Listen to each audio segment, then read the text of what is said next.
Board of Supervisors for the University of Louisiana System. Carol, would you please call the roll? Mr. Barry Busada, Dr. Jimmy Clark, Here. Dr. John Condos, Mr. Steve Davison, Here. Ms. Lola Donahoe, Present. Mr. Al Perkins, Here. Mr. Dana Peterson, Ms. Elizabeth Pierre, Present. Mr. Virgil Robinson, Mr. Mark Romero, Here. Ms. Christine Russell, Mr. Joe Salter, Mr. Brad Stevens, Here. Ms. Julie Stokes, Here. Ms. L'Oreal Williams. Here. We have a quorum. Thank you, Carol, and welcome to every one of you. If any member of the audience would like to make a public comment on an agenda item, please use the comment cards located on the table and give it to a staff member. Thank you. At this time, I will have our invocation. Mr. Romero, would you please lead us in the invocation as we begin our meeting? Yes, if we could stand and bow our heads.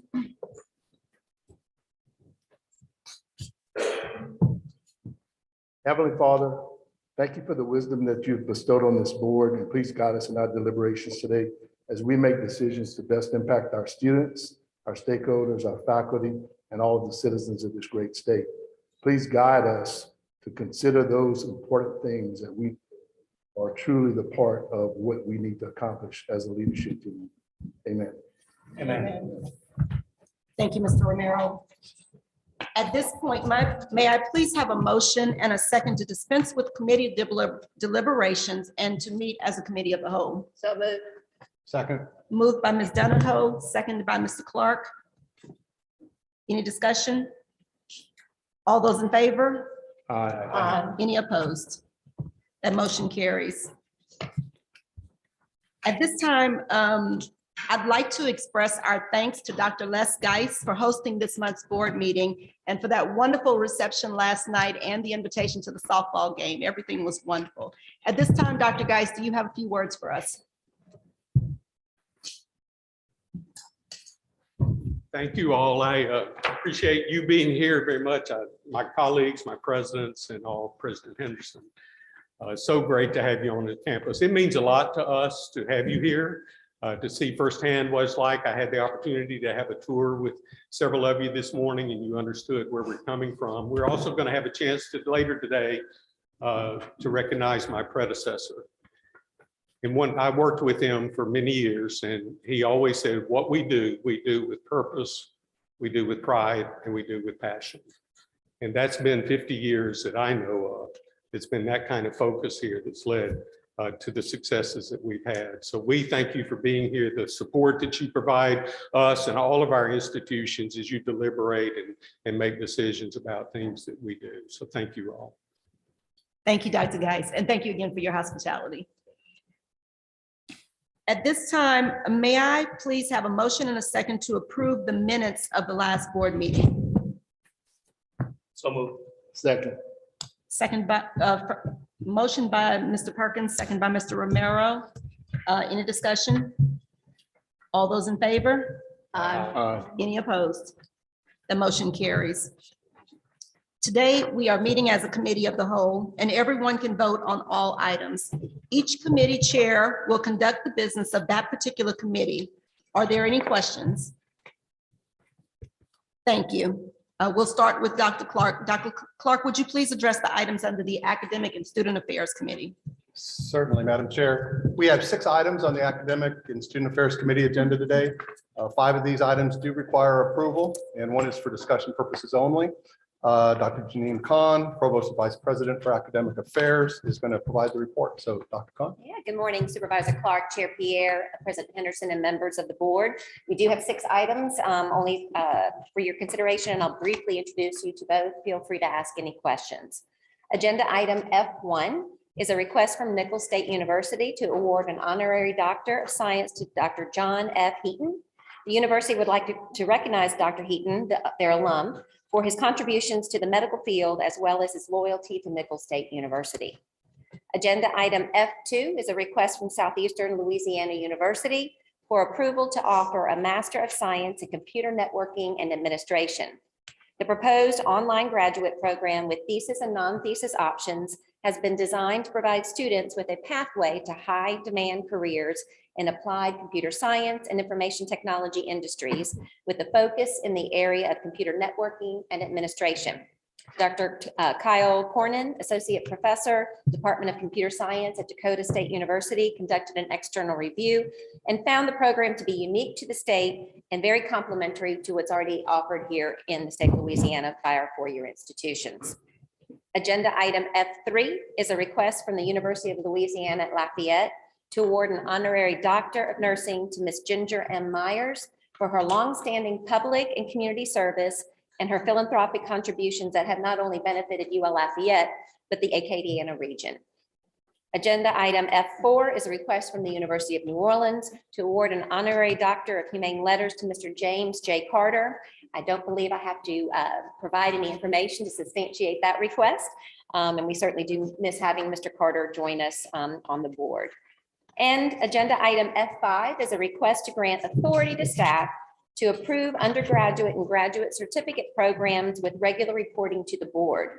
In October 2021, the Board of Regents adjusted the way in which program proposals would be vetted, which includes similar action at the coordinating board level. This change will allow for certificate programs at the undergraduate and graduate level to be reviewed thoroughly by staff and considered more efficiently, so we can move those very concentrated pathways forward as soon as we can. Mr. Clark or Dr. Clark, that concludes all items requiring approval for this morning. Thank you, Dr. Khan. Can you give us just a little bit more information on the certificate programs, numbers of programs we currently offer, and what we anticipate? I'd like the direction in terms of a more expedited opportunity. Absolutely. As you know, and we've seen more so lately, undergraduate certificates coming forward in front of this board because that's a new option that came available in 2019. So you have the undergraduate certificate, which focuses, it's a complement to a bachelor's degree. You have the post-baccalaureate certificate, which are those individuals that have already earned a undergraduate degree, but would like to maybe have an area of emphasis, especially in the teaching area, to be certified in an additional area. And those are courses earned after the baccalaureate is earned. You have the postmaster's degree, again, so it enhances the students' educational benefits after earning a master's degree, and you have a graduate certificate for all graduate programs or graduate level courses, especially for those students that maybe want to enhance their current academic, their current career or move into a different career. And so what you've seen so far, and we've had since 2019, 32 undergraduate certificates at the state level, with the majority of those, all but 3, offered by the University of Louisiana system. And so to remind the board, when we're talking about certificate programs, be they undergraduate or graduate, 99.9% of them are taking existing courses, putting them up, putting them together so they make sense, and so that a student can go and enhance their degree in a different area to expand their benefits and to expand their marketability in the workplace. And of course, this is going to be something new.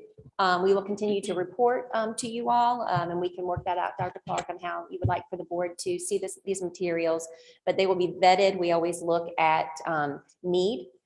We always look at the curriculum to ensure that it is not just a hodgepodge of classes, but there is a flow, there is an intent for the collection of courses, and that it will benefit a student potentially if there is cost. And of course, we always look at what else is offered in the state to ensure that there's not a lot of duplication. And these are always reviewed by our CAOs in the campuses before I even do anything with them. Great.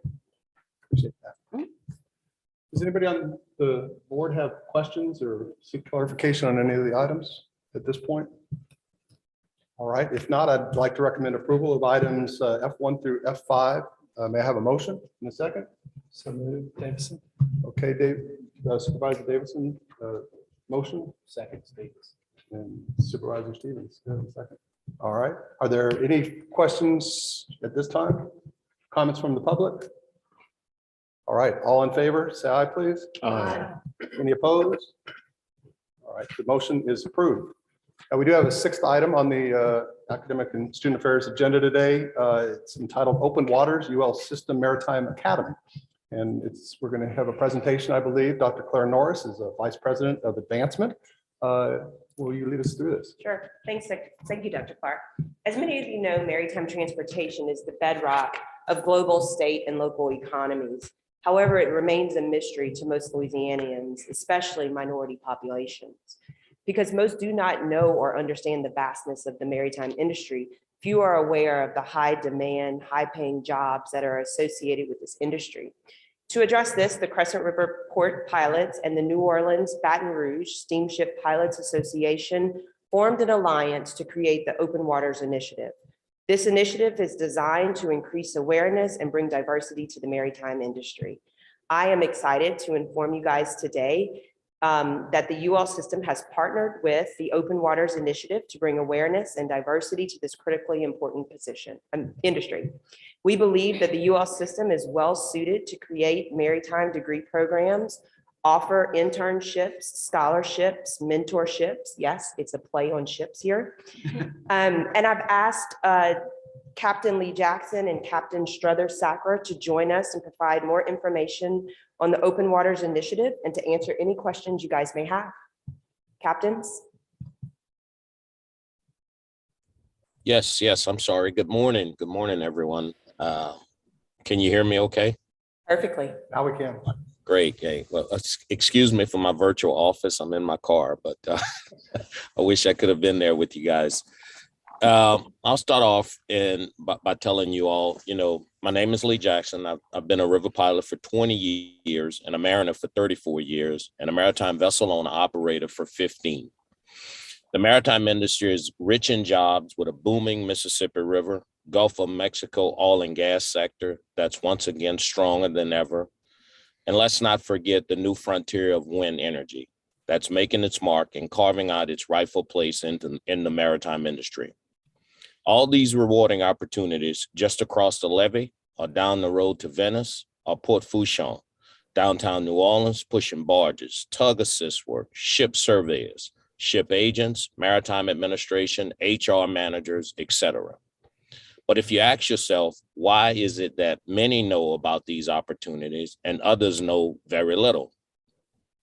Open Waters was born from a promise, but quickly became a passion, a desire, and a need to have an industry that's truly reflective of our great state of Louisiana. Did you know that many young Blacks don't learn how to swim until much later in life because of the fear of water? Well, once you know that fact, then what do you do? To understand why certain people are not fully represented in the maritime industry, you have to listen to those who have embarked on the journey. And as I reflect upon my own story and the story of others like me, and there is one consistent message, and it's knowledge. It's often said that knowledge is power. And when we create a platform where we can educate young minds on the possibilities, advocate for the industry, and finally, empower a system that doesn't leave our most vulnerable behind. Open Waters with our partners will step up, develop mentorships, partnerships, internships, and scholarships, and give optionality to a populace of young adults who have not been well represented. The plan is simple, just requires commitment and sweat equity. The plan is to march this great state and do road shows, field trips, swimming lessons, internships for high schoolers from the tip of the state of Shreveport to the boot of Venice, and talk to the young vulnerable kids that are in public school systems and give them optionality. And with the help of our partners in education and others, we hope that they become knowledgeable, and we too can remove every barrier a child might have and leave them with a bridge to cross their troubled water. Additional facts are many kids today who have knowledge of an industry are unfortunately leaving our great state and getting training, education from other states, with some just return home for potential jobs in their own backyard. And the young minority kids who find out later in life about the process and the possibilities, well, unfortunately, their parents can't financially afford the out-of-state expenses. Well, they get left behind, point blank. With the broad net that the UL system has, it can play a major role in helping us reach every kid, no matter their location in Louisiana, nor their circumstances.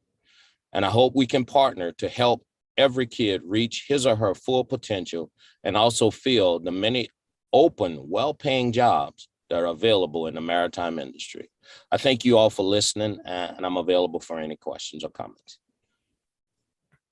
I'd like to everyone to just sort of acknowledge that the fact that this Zoom worked and that this is kind of meant to be. Thank you, Captain. Yes. Thank you. In the car. In the car. Do you guys have any questions? I do. Captain Jackson, you mentioned partners, and can you give me some specific examples outside of the UL system that you are partnering with? Yes, sir. Yeah, absolutely. So we've had conversations with Canal Barge. We've talked to large corporations like ExxonMobil who are willing to come along with us. We're having conversations with Louisiana Cat Machinery, who has needs for diesel mechanics working on vessels. We're talking to offshore companies like mine, Jackson Offshore. We've partnered with Open Waters, Crescent Towing, which is a Cooper T Consolidated, affiliated barge, associated terminals. We're just getting everybody involved, because the truth is everyone has a need to fill. And what we're trying to do is not only tap into the most vulnerable, but to address just a rich jewel that's just here in our state, and give kids that optionality. You know, we talk about what are counselors doing today. They're talking to young kids, but they're talking about being doctors and lawyers and nurses. And well, why not they're being captains on a boat? Why not being engineers? These jobs are paying just under $200,000 a year. And I just see how we haven't done a great job, and the pilot organizations, we've stepped up, and we're going to say, we're going to shepherd this thing, and we're going to promote the industry. We're going to be advocates with our partners, and with the help of institutions like yours and other in the state, we can educate those kids and we can keep them home. Captain Jackson, you mentioned the state just now. Are there other state agencies or entities that are participating at this point with this? So from a standpoint of education wise, so we're talking to, obviously Southern University wants to play a role in it. We're also we're talking to some community colleges that want to play a role. Some already have some portions of education, but we don't have the full step from, you know, even if you do from a certificate standpoint, then you go to an associate's. Well, it stops here. It stops right there. So most of the kids, they forego that whole process, and they will go to some of the other institutions out of state, like Texas A&M and many other maritime institutions. But those students that do that, they have the capabilities. They have the ability to, they have parents that can afford those options. So for us, it's most important that, you know, not only do we create a system, but we also ensure that we leave no kid behind because of their circumstance. And so that's why it's important that Louisiana steps up and creates its own maritime program. And if we all can row in the same direction, I know you're going to get tired of the boat analogies, but if we all row in the same direction, you know, we've had many false starts and stops on this initiative, and I just feel like now is the time. Now is the time, and so yeah. So we're canvassing the state and many stakeholders, many state agencies. We're having engagement with. Everyone's excited about it, and but we'd like to put that into action. Any other questions, comments? No, I'd just like to say thank you, Captain Jackson, for presenting to us, and your commitment to these young people who might otherwise be leaving our state or not have these opportunities. So we really appreciate that. Yeah, you're so welcome. Thank you. Mr. Chairman, and and members, if I could, Captain Jackson, Strother, Captain Sacker, they have offered to give you a ride on a boat if you'd like. I don't think you'll have to row. You can confirm that. But I do think it would be worth your while to actually see this vast industry that is hidden by the levee systems in Louisiana. More than 24% of inland waterway transportation that occurs in the United States occurs within the borders of the state of Louisiana. This state is the center of waterway transportation. We should be the center of waterway education. And I want to thank both of you gentlemen for taking such a great positive leadership role in advancing not just your industry, but advancing the people of Louisiana. It has been a deep pleasure working with you, and we're going to do some pretty magnificent work together. So thank you very much. You're most welcome. We look forward to it. Thank you guys for having us. It's been an honor to work with Captain Jackson. Excuse my attire. I'm just getting off of a hunt, but Captain Jackson always carries the standard for us and how we look. So, but thank you all so much for having us. It's a pleasure to work with the UL system. Like Captain Jackson said, we've been involved to try to get this initiative going, but it's not until now, we've got the state behind us, the UL system behind us, Southern, that it's all coming together. And so we believe for the best, and we know it's going to be greater than it was. So thank you guys for partnering with us, and happy to field any more questions. Thank you. Yes. I just want to echo what my colleagues have already said, and I don't want us to get lost on the point that Captain Jackson made at the beginning as it relates to the historical piece about the swimming aspect in young African Americans. I didn't learn to swim until I was 38 because based on the same factors, we know that African Americans lead in an unfortunate column of drownings. So I think not only does it create jobs, but it's also dealing with an issue that has plagued a particular part of the community that is keeping young people from being able to get to this point through deaths.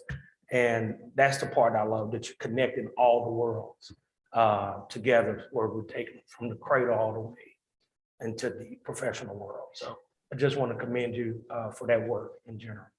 No, you're most welcome. I think it always goes untapped when you have a true conversation about what the barriers are.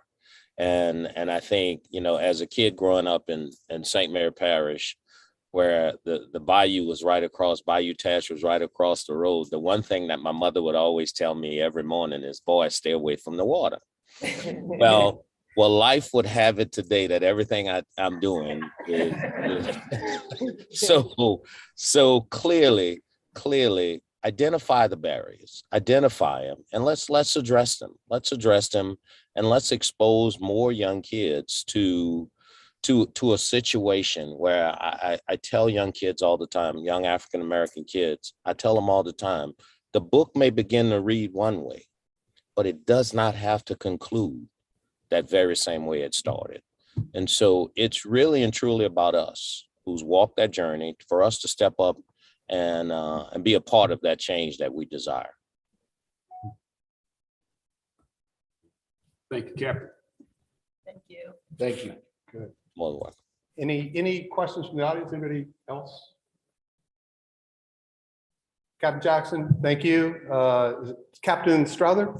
Yes, Captain Okay, Sacker. we appreciate both. I hope the hunt went well. And I'm certainly looking forward to taking a ride with one or both of you at some point here. That sounds great.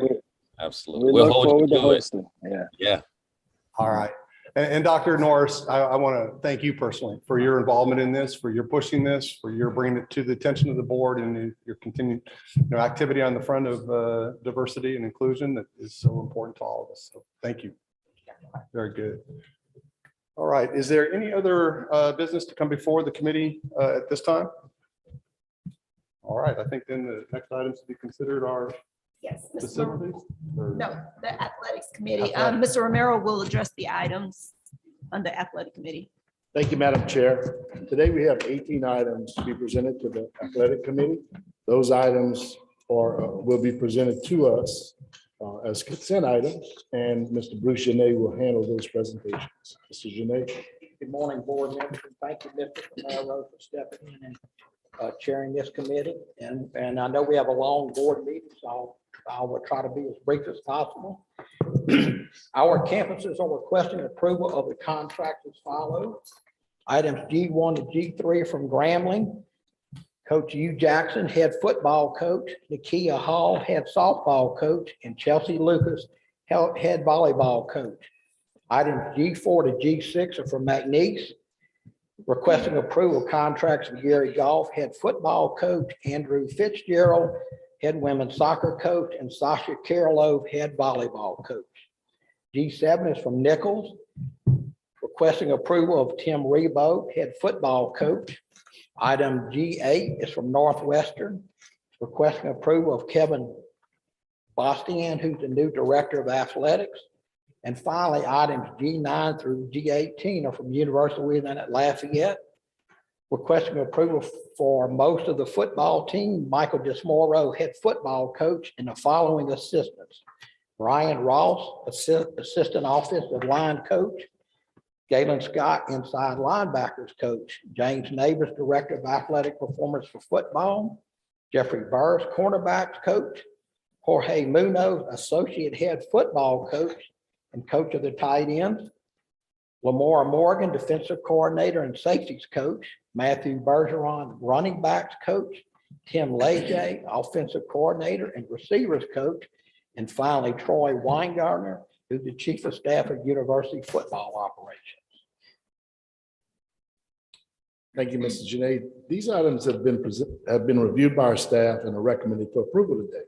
Of course, if any member has a question or wishes to discuss a particular item, please let me know at this time.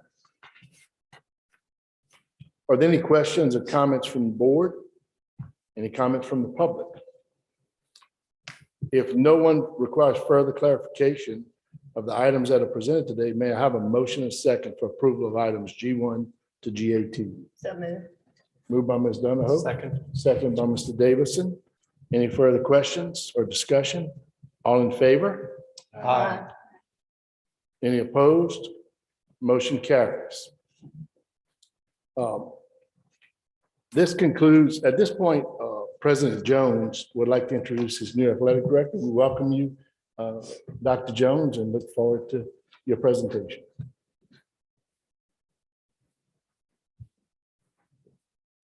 Northwestern is excited to welcome Kevin Bostian to the NSU family. Kevin comes to us from the University of North Carolina, Greensboro. He has extensive experience in fundraising and athletic administration. Each of you should have received a one-pager that outlines his experience. So I'll ask Kevin to say a few words. Well, first off, I'd like to say thank you to Dr. Jones, Dr. Henderson, and the board for the opportunity to be the athletic director at Northwestern State. I'm certainly excited. My wife and 3 daughters are excited to get to Natchitoches at the end of the school year. And we're looking forward to being members of the Natchitoches community and Northwestern State community. And we extremely excited. You can tell by the picture on my face. I got a big smile on there. It's been a dream come true for me, and look forward to working with Dr. Jones over the next 4 years and beyond to create an outstanding athletic department that the system is going to be proud of. Thank you. Welcome aboard. Thank you, Kevin. Mr. Chairman, I did mention to Kevin last night that this was President Jones's first major hire, and that the success of Northwestern and Dr. Jones's tenure was dependent upon him. So welcome, Kevin. No pressure. But I did want to say, I because of our connections to Northwestern, I hear a lot of feedback, and the feedback from members of the alumni community support were universally praising not just the hire, but the process. And I think that goes back to the process that this board has put in place in the selection of its presidents. And I just wanted to commend President Jones for that work and continuing that forward. So Marcus, congrats. Thank you, Dr. Henderson, for so eloquently teeing up the vertical elevation of athletics at Northwestern. No pressure. Do we have any other business to come before this committee at this time? If not, that concludes the business of the athletic committee. Madam Chair, we Thank you, defer to Mr. you. Thank you, Mr. Romero. At this time, we'll have facilities planning. Mr. Stevens, who's the committee chair, will address the items under facilities planning. Members, before we take up the consent items, I'd ask for a motion and a second for approval to take up agenda item H5 out of order and handle that last. Do I have a motion? So moved. Second. Mr. Clark with the motion and Mr. Perkins with the second. Any discussion? All in favor, say aye.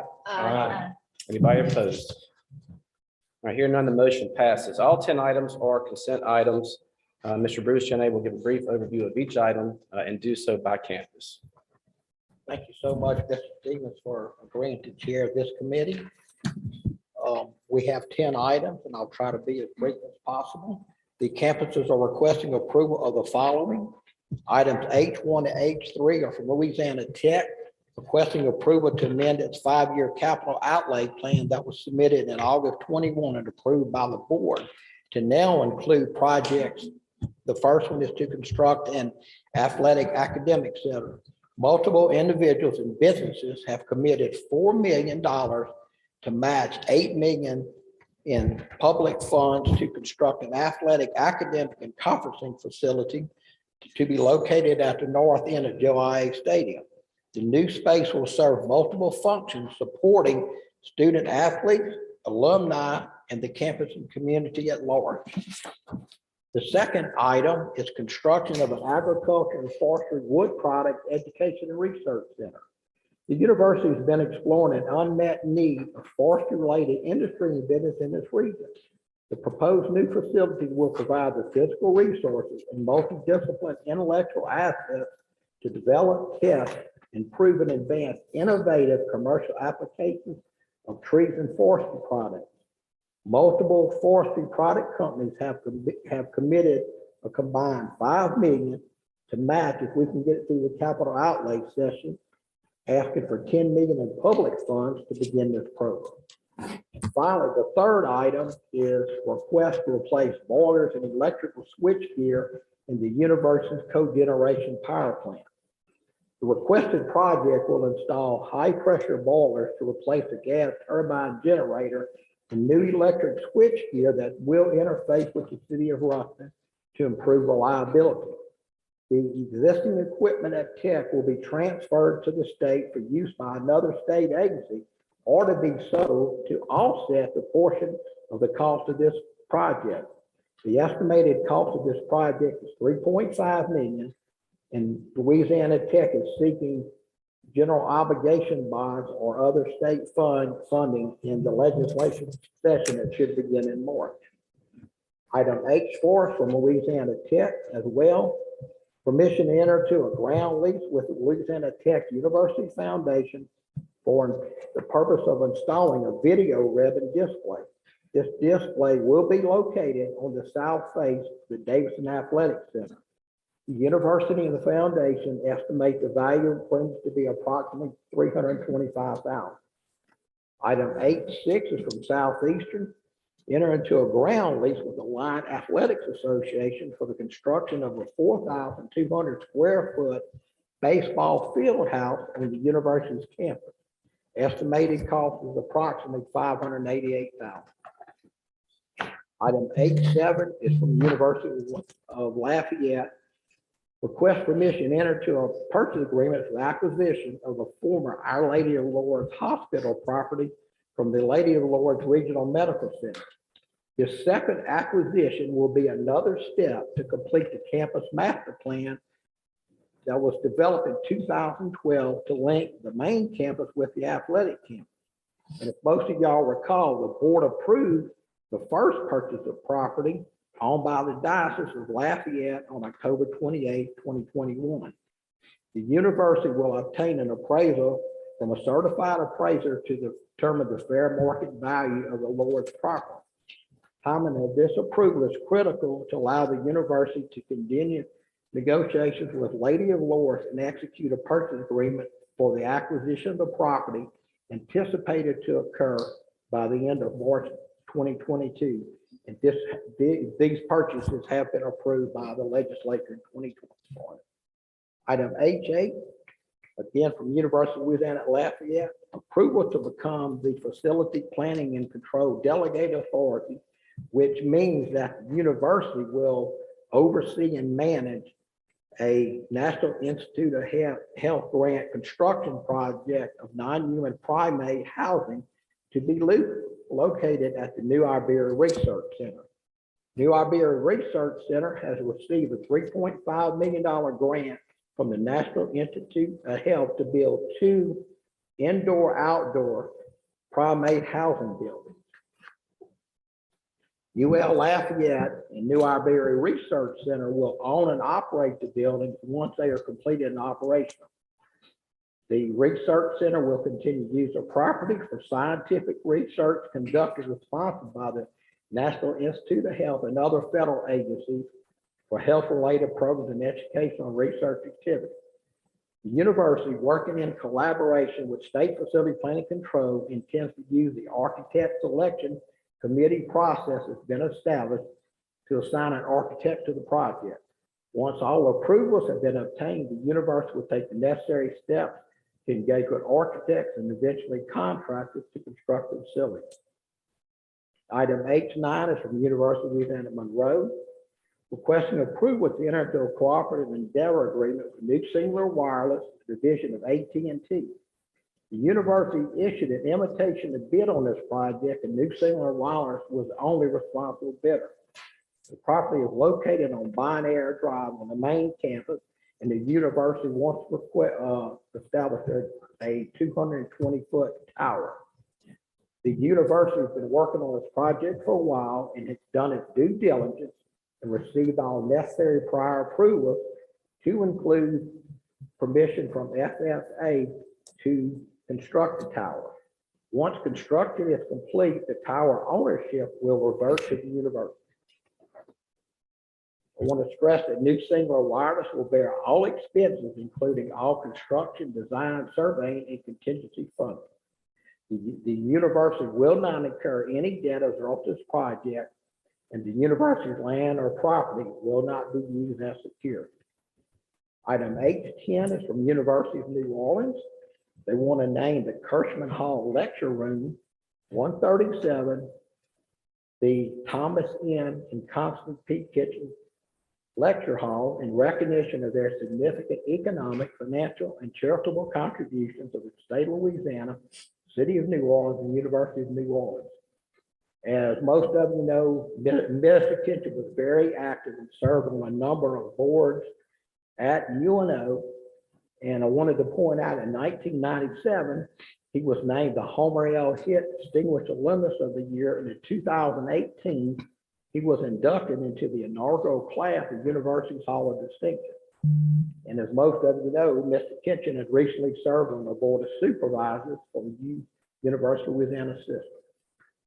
And finally, item H5 that we took up out of order is from Louisiana Tech to name the Biomedical Engineering Building at Louisiana Tech, the Daniel D. Renault Biomedical Engineering Building. And at this time, I'd like Dr. Geist to come up and make any remarks along with Dr. Henderson and any of you as board members. Thank you, Mr. Janae. Thank you, Mr. Stevens, for giving me a couple of minutes to talk about Dan Renault. Dan Renault came to Louisiana Tech as a faculty member in 1967 and remained here for 46 years till 2013, where he served as a faculty member, vice president for academic affairs, and then served as president for 26 years. His achievements are too vast for me to get into even here. I will say that in 1972, he walked up to the top of rode the elevator up to the top of Wiley Tower and encouraged F.J. Taylor to start the nation's fifth biomedical engineering program, first in the state of Louisiana, and became recognized, Louisiana Tech really became recognized as a leader for biomedical engineering because of Dan Renaud. There's so many other achievements that he had throughout in micro and manufacturing, nanotechnology. Every type of focus on student success originated with Dan Renaud. And you all know that worked with him. He was relentless in his passion and dedication to all of higher ed and to engineering across the nation. So we are humbly coming to you asking for the first time that we've been allowed to offer a name for consideration of a living person for a building, but we request your authority to name the biomedical engineering building, the Daniel D. Renaud Med Building, Medical Engineering Building. I will say that Dr. Renaud is very excited about this. We talked to him yesterday. He's thrilled. He could not be here today for health reasons, but I wanted to make sure that we brought this to your attention. I will say in Louisiana Tech's bicentennial, I predict, and I won't be alive then, in 2094, that when that president is reflecting back on the first 200 years of history of Louisiana Tech, we'll say that Daniel D. Renaud had the most impact and the longest service of any president in Louisiana Tech's history. And that's the recommendation to you. First of all, we're gonna freeze you, so we'll bring you around back in 94. Yeah. At least your brain for sure. But seriously, Dr. Renaud is more than deserving, and I'm glad that he is the first. I mean, I don't know if anybody else should be first of a living person.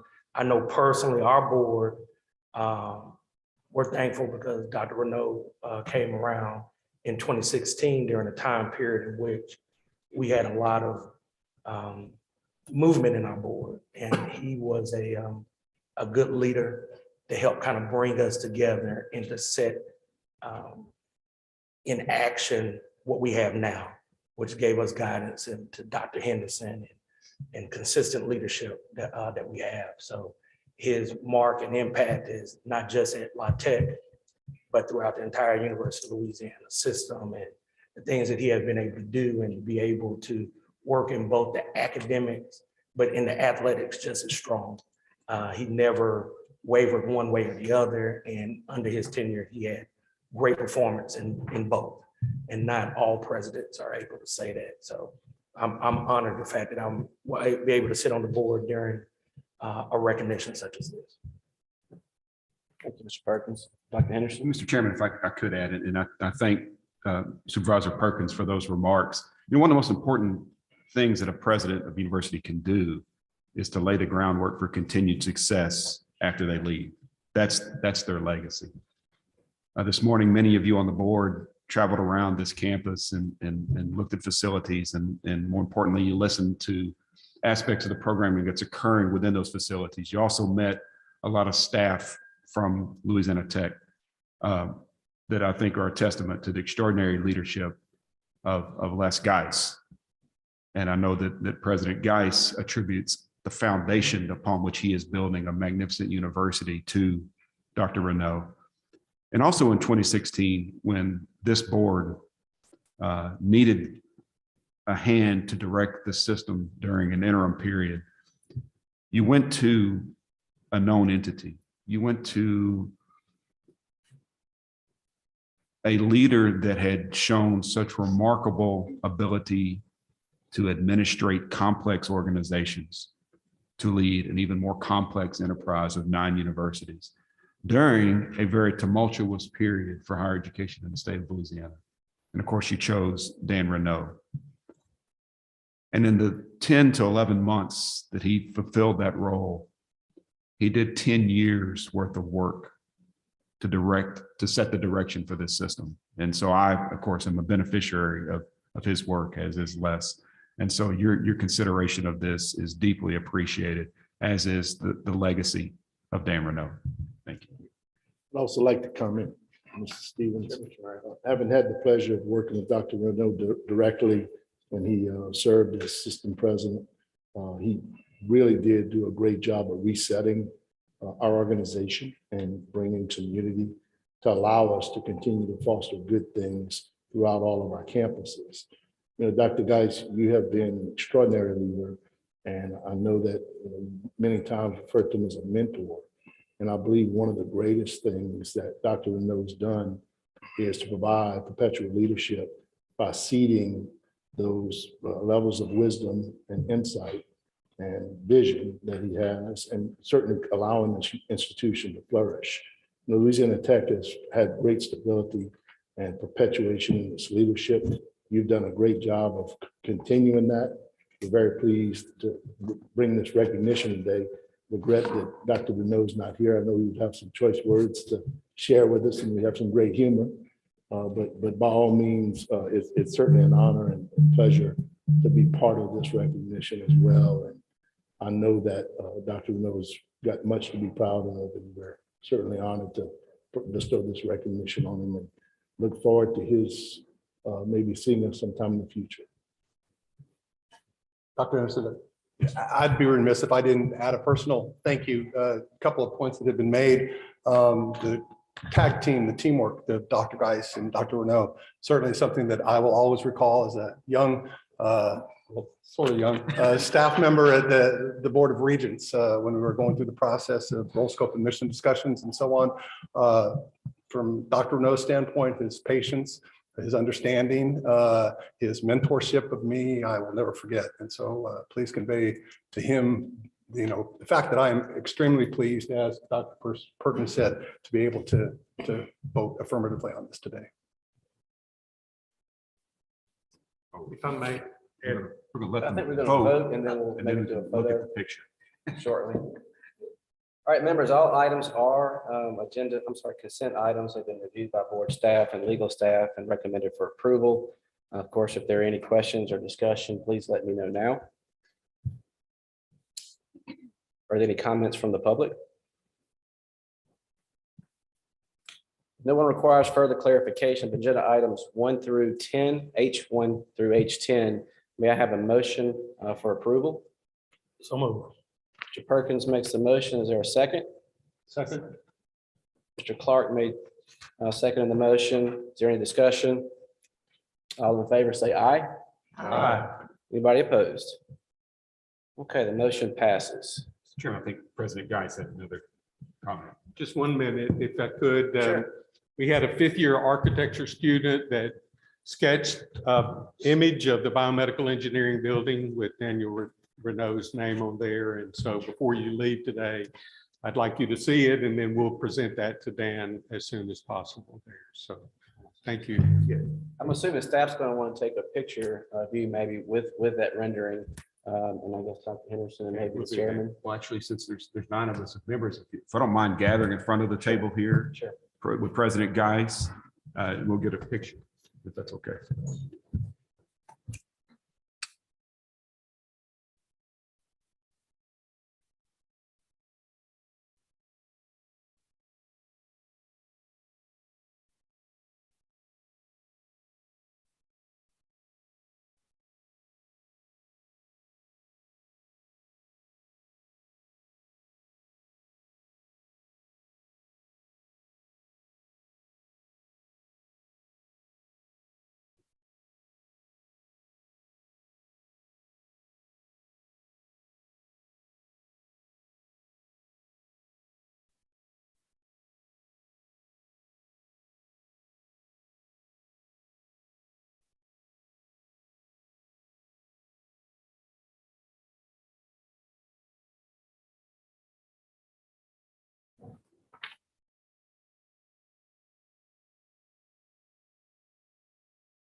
Okay, so H1 through H10 has passed, and I think we do have some other business at this time. Is that correct, Dr. Henderson? Yes, sir, Mr. Chairman. Members, if you remember several months ago, well, it's actually it was pre-COVID even, we had an initial conversation around energy partnerships. And across the country, you see entities like public universities that are entering energy partnerships to modernize, to operate, to ensure the efficiency and the resiliency of their energy and utility usage systems.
fully understand what is an extraordinarily potentially beneficial opportunity, but one that we have to go into with the full understanding of all of the intricate details.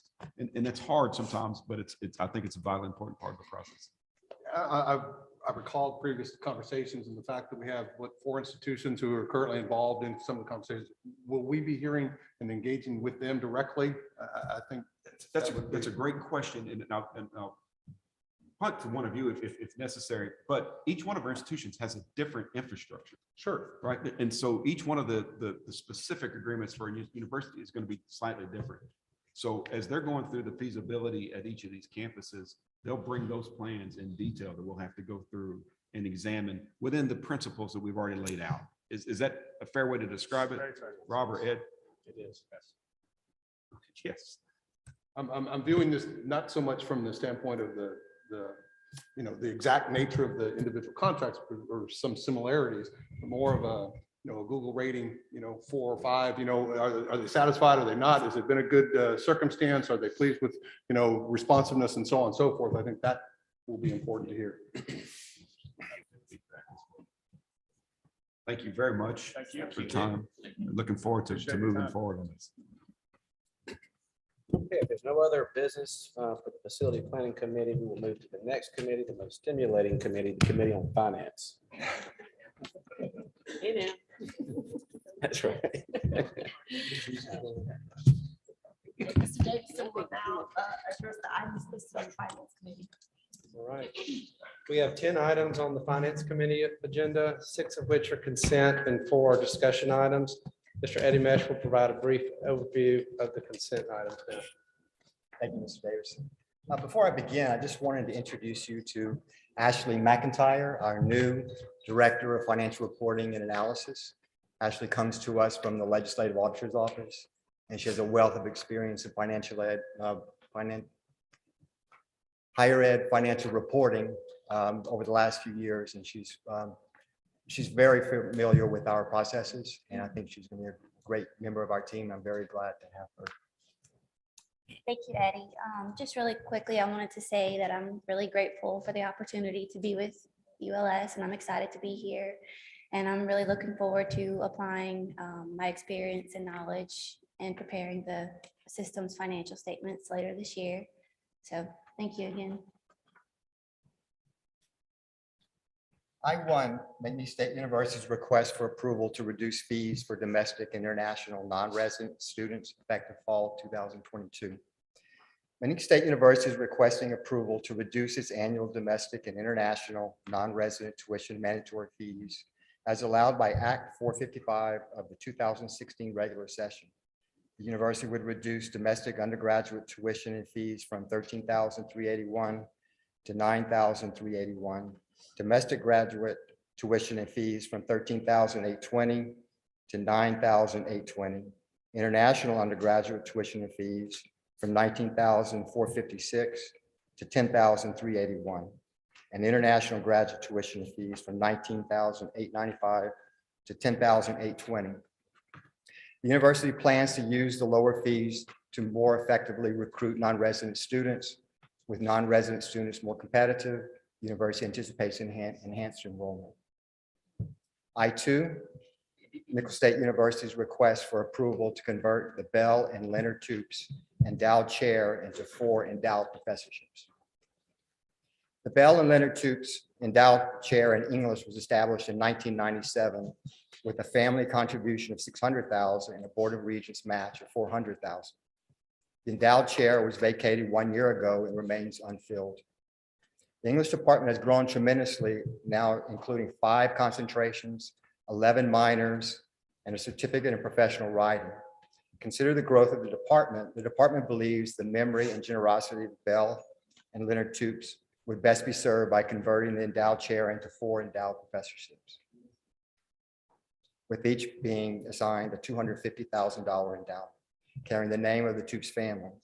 Specifically, the 4 professorships would include the Bell and Leonard Tupes endowed professorship in writing and literary studies, language studies, and cultural studies.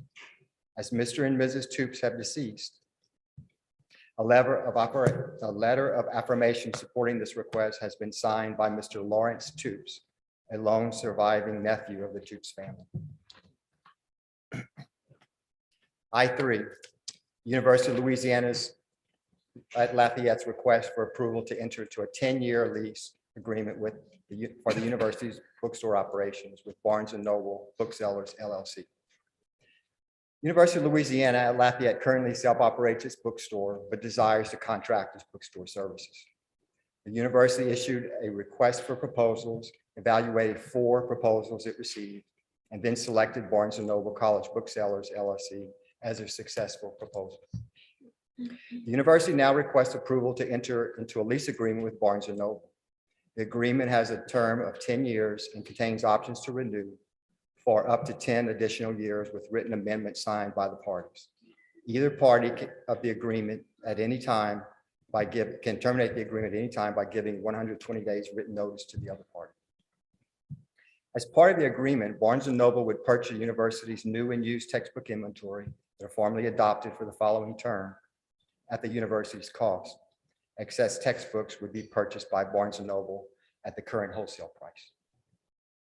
Barnes & Noble will pay the university annual rent of the greater of a guaranteed amount or a calculated commission. In contract year 1, Barnes & Noble would pay the university $600,000. After contract year 1, Barnes & Noble would pay a guaranteed amount equal to 95% of a calculated commission from the prior year. With calculated commission option, Barnes & Noble would pay the university commissions of 10% of all gross sales of course materials and 7% of all gross sales of first day and digital products.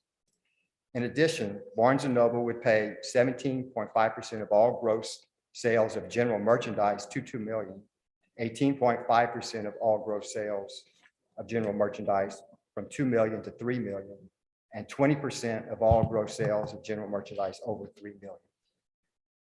Barnes & Noble would also pay the university a $250,000 one-time signing bonus and $10,000 of textbook scholarships. Further, Barnes & Noble would spend a minimum of $350,000 for bookstore renovations and $119,000 for a bookstore operating system. The university will provide bookstore lease premises to Barnes & Noble in a retail-ready condition for ongoing operations. The lease premises is comprised of approximately 27,000 square feet of retail and storage space, primarily located in the university's student union and on the first floor of the Heritage Apartment Complex. Other smaller locations include retail space at the university's athletic complex. I4, University of Louisiana system request for approval to establish LEQSF 8G endowed chairs, endowed professorships, endowed superior graduate student scholarships, and endowed first generation scholarships. The Louisiana Education Quality Support Fund provides for grants to be awarded upon receipt of private donations for the established endowed professorships, first generation scholarships, graduate scholarships, and endowed chairs. Management boards are required to authorize establishment of endowments prior to submission to the Board of Regents for matching funds. The following campuses have submitted for matching funds: Louisiana Tech University, Rick and Lisa Shirley Endowed Professorship 3, Rick and Lisa Shirley Endowed Professorship 4, Northwestern State University, Sean and Lenny Daly Endowed Professorship in Creative and Performing Arts, Southeastern Louisiana University, Bright Futures First Generations Endowed Scholarship, Bernadine Warren Endowed Professorship in Teaching and Learning, Steve Koss First Generation Endowed Scholarship, University of Louisiana at Lafayette, Ginger Moraine Myers Endowed Professorship in Nursing, Lorena Dugas Moraine Endowed Professorship in Nursing, Arlene Bim Endowed Professorship in Nursing, Billy Tozan Endowed Professorship in Health Sciences, Joel Lafayette Fletcher Jr. and Ralph W.E. Jones Sr. Endowed Superior Graduate Student Scholarship in Education, Kathleen B. Blanco Public Policy Center Endowed Chair, Valerie Ruby and Georgie Coco Endowed Chair in Education for educational innovation, research, and policy. University of New Orleans, UL System Foundation and Michael and Judith Russell Endowed Professorship in Environmental Chemistry.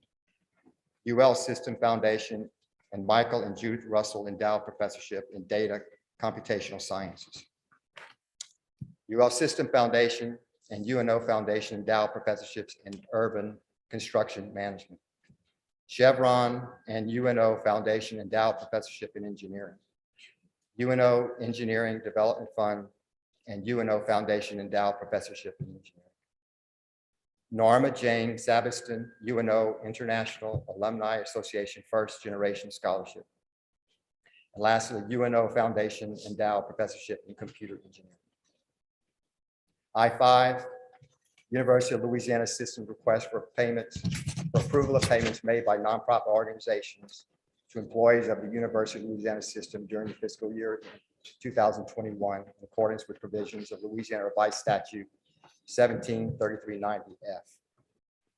In your materials is a schedule of payments made by nonprofit organizations to employees of the University of Louisiana System for the fiscal year ended 2021.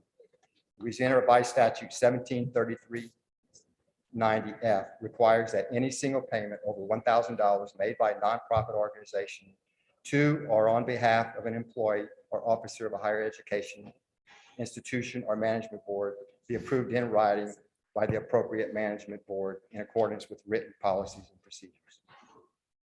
In accordance with PPM FBIV 6, we are requesting that the board approve the schedule of payments made by nonprofit organizations to university employees during the fiscal year ended June 30, 2021.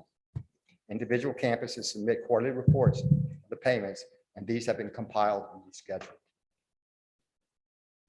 I-6, University of Louisiana System's financial status of alternatively financed projects for the 6 months ended December 31, 2021. Alternatively financed projects are facility construction projects that are financed and constructed by campus affiliated nonprofit organizations like foundations and facility corporations. Universities lease their land to the nonprofits, and the nonprofits finance and construct the facilities and then lease the completed facilities back to the universities for their use.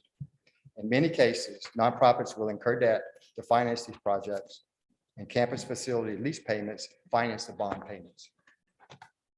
Semi-annually, campuses report the financial status of these projects to the system, and campuses report results of operations and debt coverage ratios of those projects. A debt coverage ratio of 1.0 would indicate that operations funded just enough to make bond payments with no excess funds. These projects are reported as either student housing projects or non-student housing projects.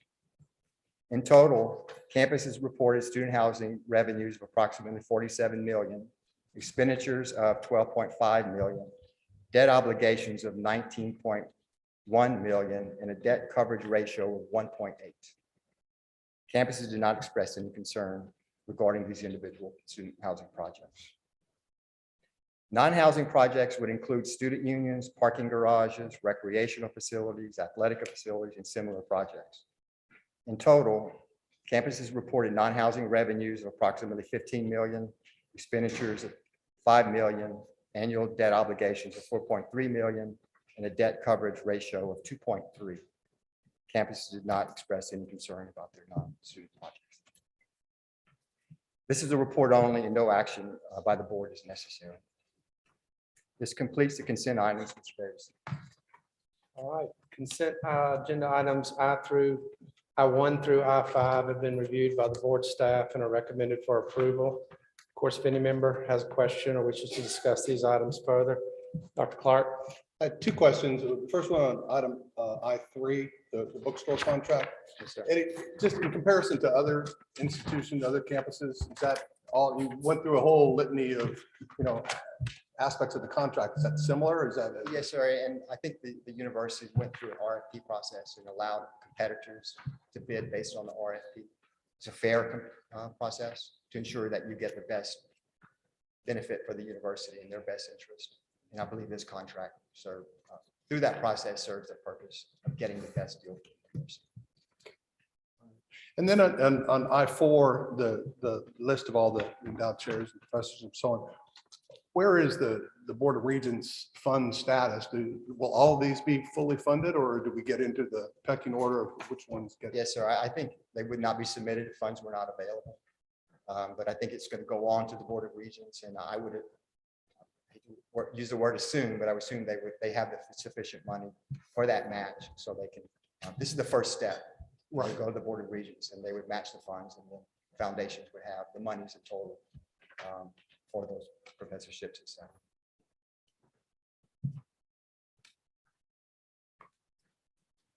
Any other questions from the board or comments from the public? All right, may I have a motion and a second for approval of items I1 through I5? So moved. Second. Ms. Donahoe and Mr. Romero, all in favor, please say aye. Aye. Any opposed? Motion passes. At this time, Mr. Eddie Mesh and Ms. Ashley McIntyre and Mr. Bruce Janay will provide a brief overview of the discussion items. Thank you, Mr. Davis. I7, Louisiana Tech University request for approval to allow for a student referendum for a new student engagement fee. Louisiana Tech University Student Government Association proposes a referendum for a student vote to create a student engagement fee. The fee would be assessed on a per credit hour basis, and at 8 student credit hours, mandatory tuition fees would increase from $3,355 to $3,525, or an increase of $170 per quarter. Students would be assessed the fee, and the fee would be assessed for fall, winter, spring, and summer quarters. A student election was anticipated to be held in spring 2022. The fee would provide funding for underrepresented, underserved students, mental health services, spirit groups, band, Greek life, and athletic needs. If approved by the students, the fee would be assessed beginning fall 2022. To tell you more, Dr. Geis, Dr. Eric Wood, Vice President and Director of Athletics, Kiara Bombard, SGA President, and Ty Hogg, SGA Treasurer, are here to talk more about the referendum.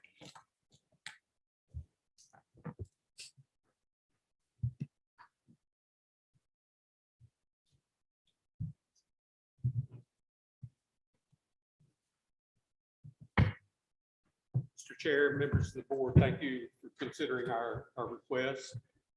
We also, in addition to the 4 of us that will be sitting at the table, Kiara Bombard is our SGA President, Ty Hogg is SGA Treasurer, Dr. Eric Wood is our Vice President and Director of Athletics.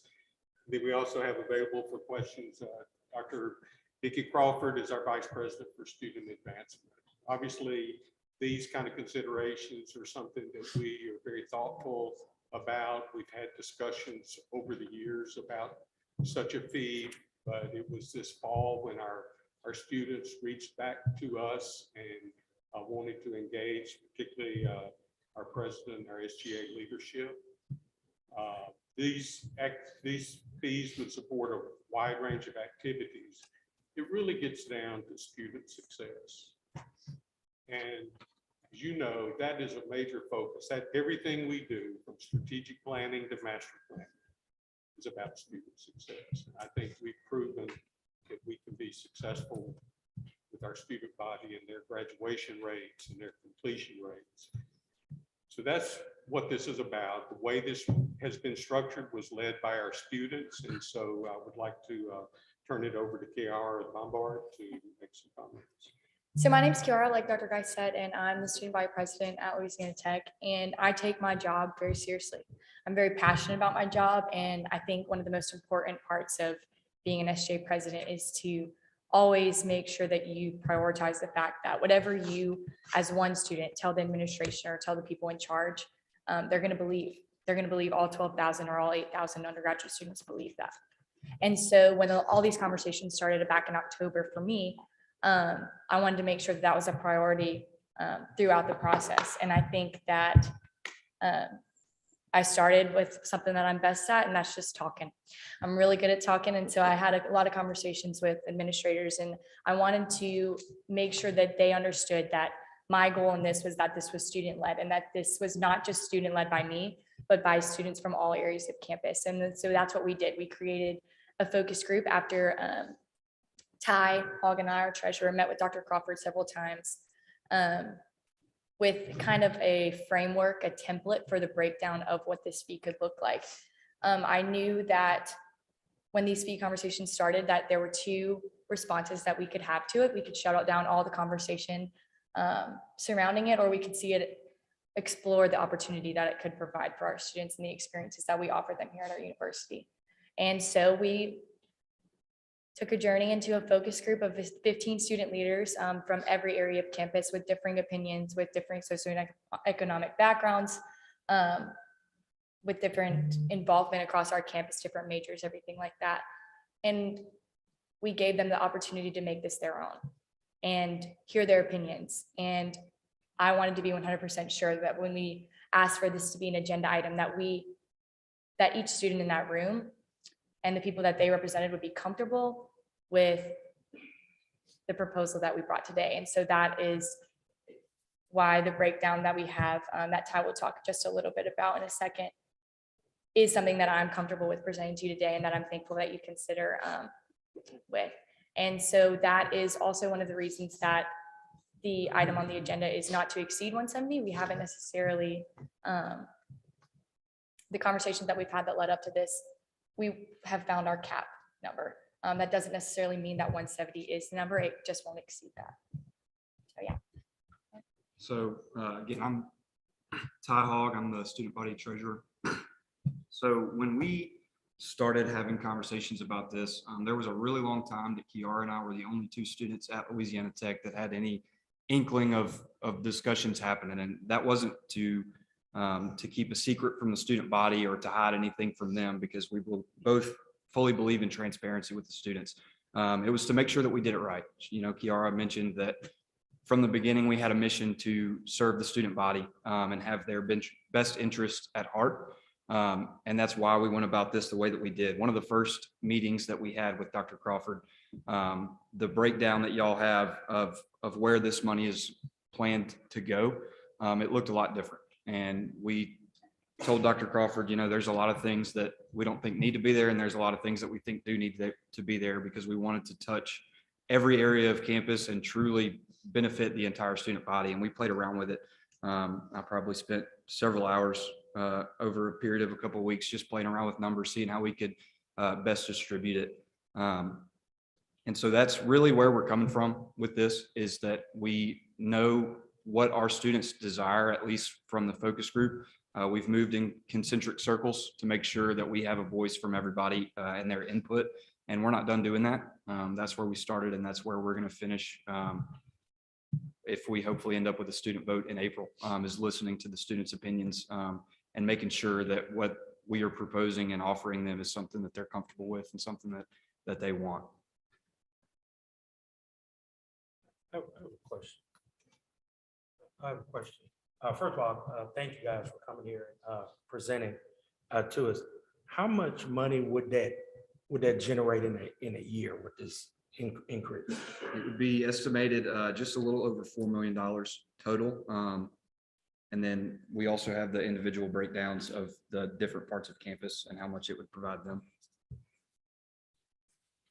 So when I'm looking at what I'm hearing from you guys, or what I'm taking away from it, this seems to be more of an inclusion initiative, is what it sounds like, looking at the different categories that y'all are looking into. I think that's very key, and it sounds like that's in line definitely with what Dr. Geis has been doing, especially over the past 5 years, being very intentional in all the programs. And I was curious, you had made a comment earlier when you said the money was kind of maybe going in a different way, or maybe there were some proposals differently. Was it the steering committee group that said, let's cut it up into these particular categories? Or How did y'all get to that stage? Well, it started with us really.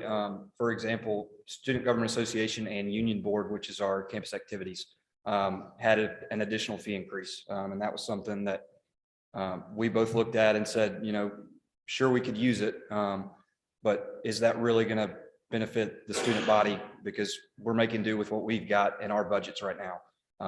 And so we took that out and moved that around to some other places to be able to hit some different areas. And it was a lot of, because you see the individual breakdown would be $3 for this or $5 per student for that. And it was a lot of playing around with that to see, how much difference would a quarter per student make to this area of campus, or $1 per student, how much of a difference would that make? So there's a lot of that. Yes, sir. And also when we met with the focus group, we've met with them multiple times for probably 3 hours at a time. They get really into these conversations. I let them know that they had every opportunity to change. Column A is what we refer to it as. And column A was all the areas that would be allocated new funds. And they had every opportunity to do that. But I think that in my experience and in the unique position that I sit, I had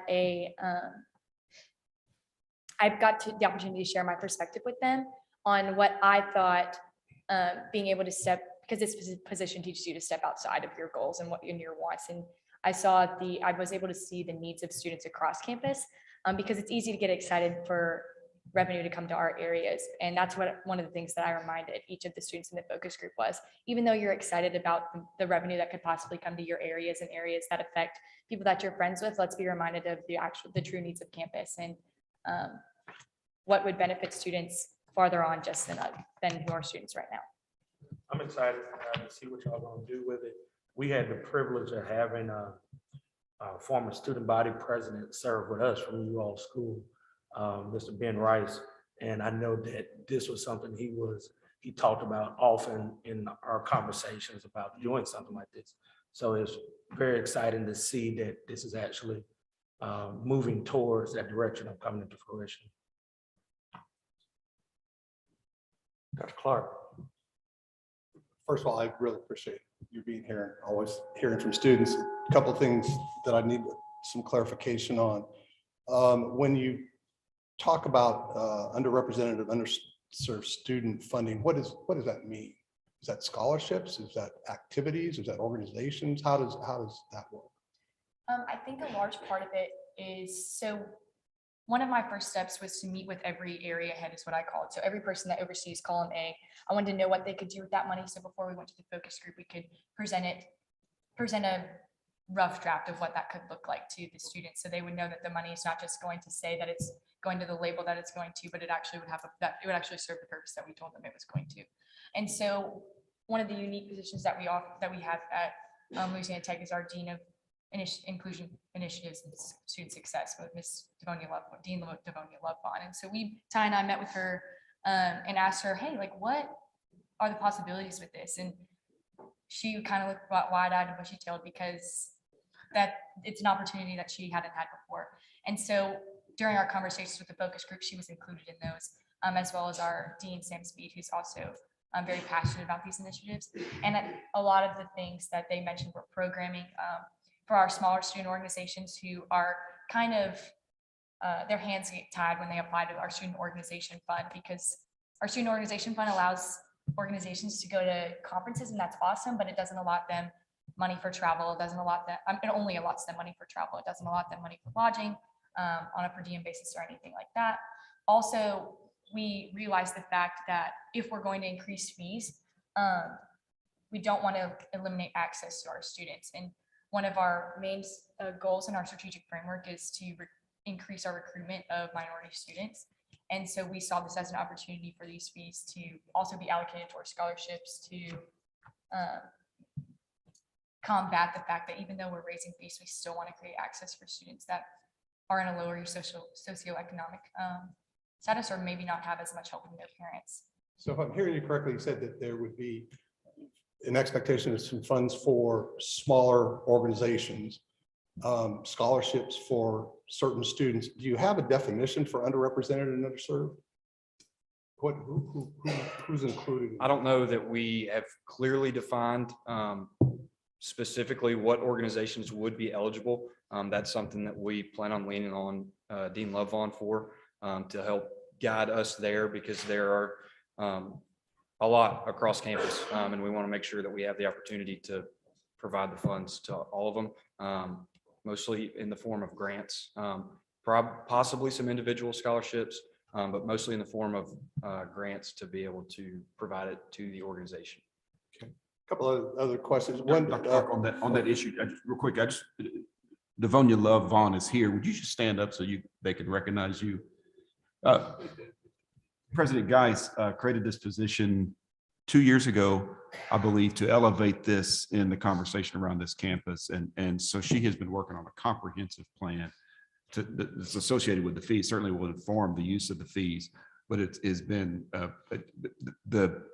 the climate around diversity, equity, and inclusion and belonging on this campus has been a priority for some time under her leadership, and of course, President Geis. I just want to recognize her in the audience. I appreciate that very much.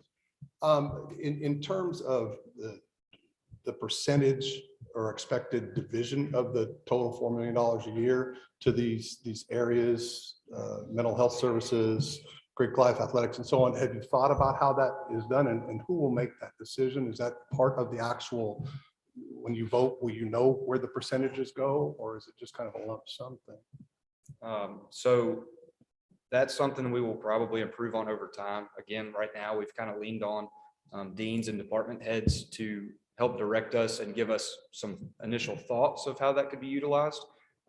Because a lot of these organizations, they come to SGA to the Senate to write a bill or to apply for matching funds to help pay for stuff. And we don't want administrative departments at the university, especially departments that are beneficial to the students, like mental health. We don't want them to have to lean on the SGA to help pay for things that their entire budget doesn't necessarily cover. And so a lot of that would be up to the discretion of that department. Okay, but is there a percentage already allocated to mental health services, for instance, within this total? Within the new fee? Yeah, the new fee. Yes, yes, sir. It's $4 a student.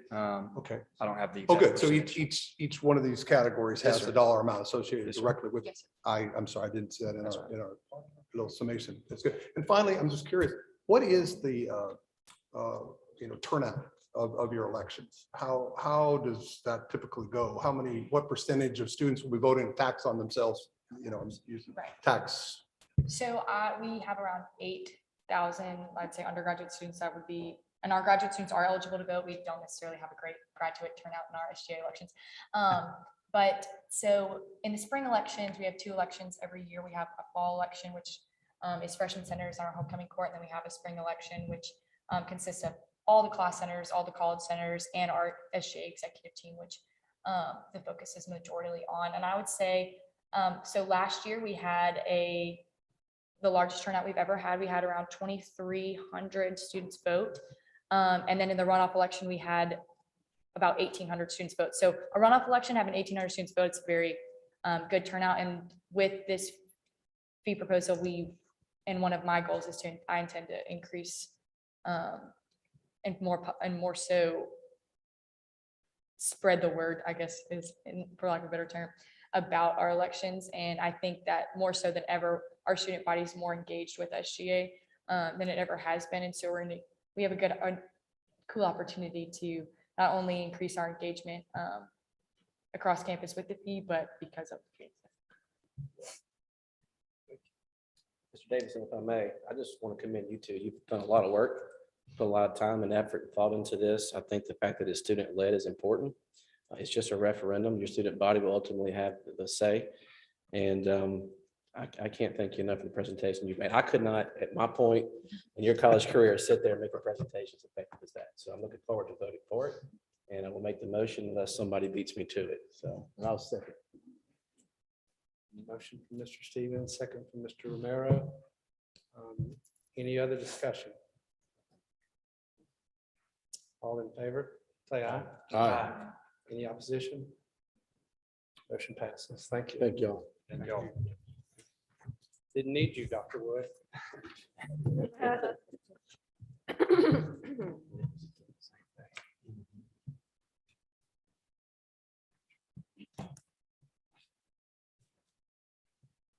So quickly, the pressure is on Nichols now. That was really impressive. So I'm just pointing that out.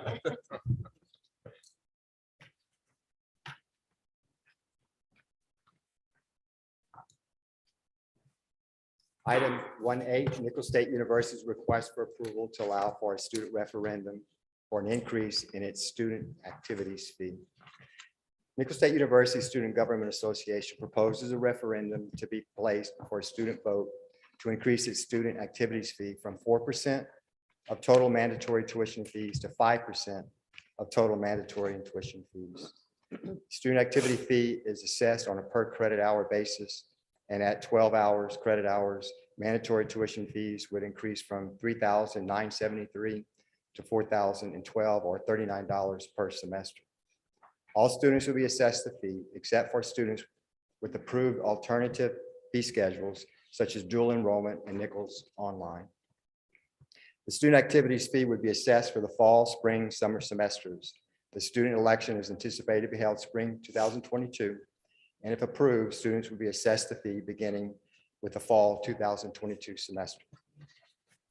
Dr. Clune, Tyler Legnon, SGA President, Symphony Brown, SGA Vice President, are here to tell you more about the referendum.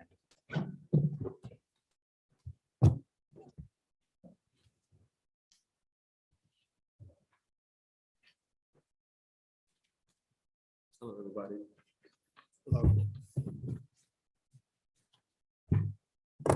Thank you. These guys have it, so I'm not going to go into a long introduction. They are quite capable, well prepared, and came a very long way. So I'll turn it over to Tyler. Absolutely. So whenever I first came into office, it was a big goal of mine to sit down with individualized organizations to see where they were financially, what they needed, and what was going to help their efforts in retention and recruitment, not only for students, but future students down the line. Of course, a big concern that came up was funding. So this original fee was implemented back in 2012. The original organizations that received a portion of the fee were SGA, SPA, cheer, band, veterans, mosaic, and athletics. So the very first organization, so for a little background information, I used to be T-Lou. So I was Colonel T-Lou for Nichols State University. I was the mascot for 3 years. So the first people I decided to sit down with were the cheerleaders. Since 2012, they have implemented the all-girl team. So they doubled the size of the team with the same amount of funding.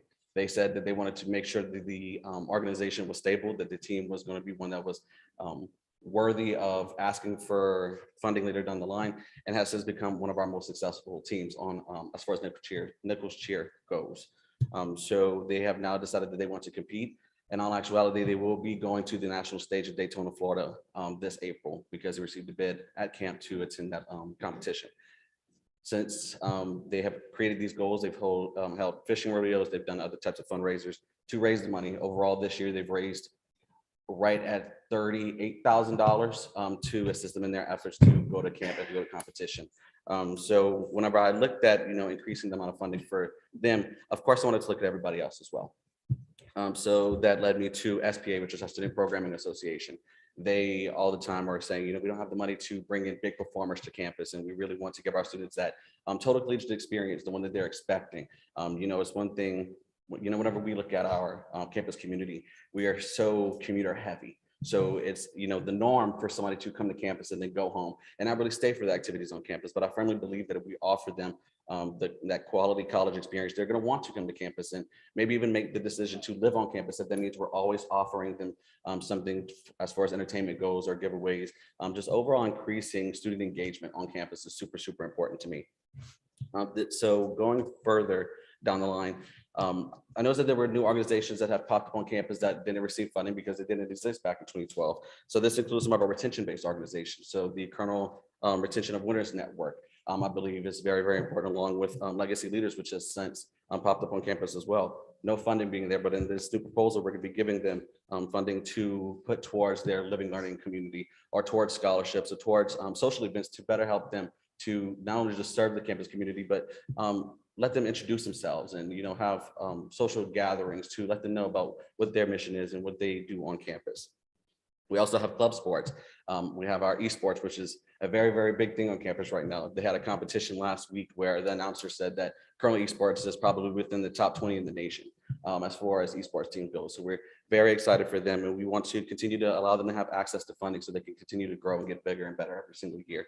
And then after that, university police. So this was one that wasn't on the list before, but Alexander Barnes, our chief of police, used to be a student body president at Nicholls State University. And he's very big on communicating with students and offering programs that are going to, bridge the gap of communication between UP and the students that live on campus and the students that just come for that class before they go home. With that, they're asking for some funding to put on programming. The way we're going to work that is put it as a fixed line item in the SPA budget, to where if there's an event that they want to put on there, go before the SPA, tell them about the event, the amount of funding they're going to need, and then the SPA will approve that. That money will not be touched by anybody else besides university police. So that's the quick rundown. I know that was a lot, but overall, we really just want to increase in student engagement and provide our students with the overall collegiate experience that they deserve and that they pay for. Any questions? Item I would- 8. Oh, go ahead. I would be I'll remiss if I ask- didn't ask Yeah. a question or two here. I feel bad. You mentioned that Nicholls is commuter heavy in terms of the student population. I'm curious, can you give me a breakdown on adult students? And I don't know how you would define it, 25 years old, whatever you do. I'm just want to get a sense because, well, go ahead. I can't give you the exact number of amount of adult students. I just know that we are majority commuter. With a majority that aren't adult learners. These are your average straight out of high school coming into college. It's just that everybody lives within the 35-minute radius of campus, and that's where we draw a large portion of our student base from. So they just normally just drive it and then go back home, whether it be to go home and study or they go work before going home. That's just really the campus environment, and it's only gotten worse since the pandemic.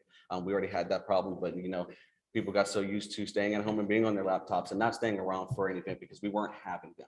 And I really just want to make sure that we're implementing this going into the time when we're coming out of the pandemic. So that way these organizations have the funds readily available. So there's not going to be a lag in between, we're trying to relearn and, look at our budget again to see what we can afford and offer to these students. I want there to be substantial amount of funding for them to say, if we want to put on a big concert for our students as soon as we come back in the fall without masking, with all of the restrictions that are being put on us, they have that available to them. And like I asked, Can I just add, we're very traditional in 18 to 22-year-olds. Most of our 25 and over are in Compete LA or Nicholls Online, and they'd be exempted from this. They're exempted. Great. Okay. And in terms of election turnout, like I asked Louisiana Tech folks, give me a sense of, student body size and how many typically do vote? Absolutely. So the last time that there was a referendum on the ballot was back in 2018. At that time, enrollment was at 5,845, where we had a turnout of 1,827 students. We only have 2 elections each year. We have a fall election and a spring election. At any time, you can see anywhere between 27 to 33% of the student population turn out for a vote. I have a question on just the voting system. How do y'all vote on campus? Is this digital? Is this? Yes, sir. It's a digital vote. So each student will receive an email saying that elections are happening. They're given a password, a code to type in through their email to where they can then cast their ballot. And it's a 3-day vote. So we get, I want to say it's a Tuesday, Wednesday, Thursday. So they get time to really think about, okay, what am I voting on? How does this affect me? And kind of just to talk within themselves among how they want to vote and such. And just curious, with the voting process, do y'all get daily numbers or you only know the numbers at the very end? Yes, sir. We will get daily numbers. At the first day, will give us our largest amount of voters. This past election, I think we might have had 1,700 on the first day, 200 the next day, 300 on the last day. But we push it every single day, not just on social media platforms, but we'll go out to our fellow students in the quad and say, and we'll put out signs that are, elections are happening, go vote now. So students are very well made aware of the elections that are happening at the time in which they are happening. Is there a text messaging option? No, sir. So not currently, there's not a text messaging option. But now that you've given us the idea, that's definitely something we can look at because I think that would be a great option. And again, I know this is not why you're here, but chronic non-voting bothers me. And it's universal. It sounds like, and I think we've heard this for a few years where it starts becoming an issue. And it's scary because if you're not voting in college, probably won't be voting later on in life. So I'm just trying to make sure we're utilizing and we're supporting you as a board with the tools and the elements you can to try to get the message out to vote and make it easy to vote, to where you can at least get into the, I was expecting to hear maybe a 30%, but not a sub, was that a 20%, I think was the number. 27 and 30. 27 is The variation. So just as a possibility is, text message, I know that people go in there real quickly, or just other ways to gradually get your vote up. Because it sounds like y'all have a lot of great ideas, all the universities, as far as the students, but being able to fully get the impact of the vote is a challenge. Absolutely. Thank you for that. We'll definitely bring that back to campus and see what our options are. Dr. Clement, thank you for clarifying what an adult student is. My 18-and-a-half-year-old freshman thinks he's there, and I promise you. But I also like the fact that you want to increase student engagement on campus now. We've had 2 years essentially stolen from you guys, and it's not by any fault of your own. And the virtual world has its utility. In my mind, in my personal opinion, not so much on the college campus. So I think bringing them back on campus and engaging them is a really important thing. I would add to that I do think we're after success, and that's the best way to get retention of students, is to have them proud of their university and involved and giving them activities to participate in. So I know it's not easy to impose a tax on yourself, but I do think all of our universities are such a good deal. It doesn't hurt to charge a little bit more and give a little bit more too. So I appreciate your efforts on this too. You ready for a motion, Mr. Chairman? I'll go ahead and say that the board staff has reviewed and recommends this for approval. And if there aren't any other questions, I'll hear a motion to approve. Mr. Stevens. Second. Mr. Perkins. All in favor? Aye. Any opposition? Thank you. Thank you very Motion much. passes. Thank y'all so much.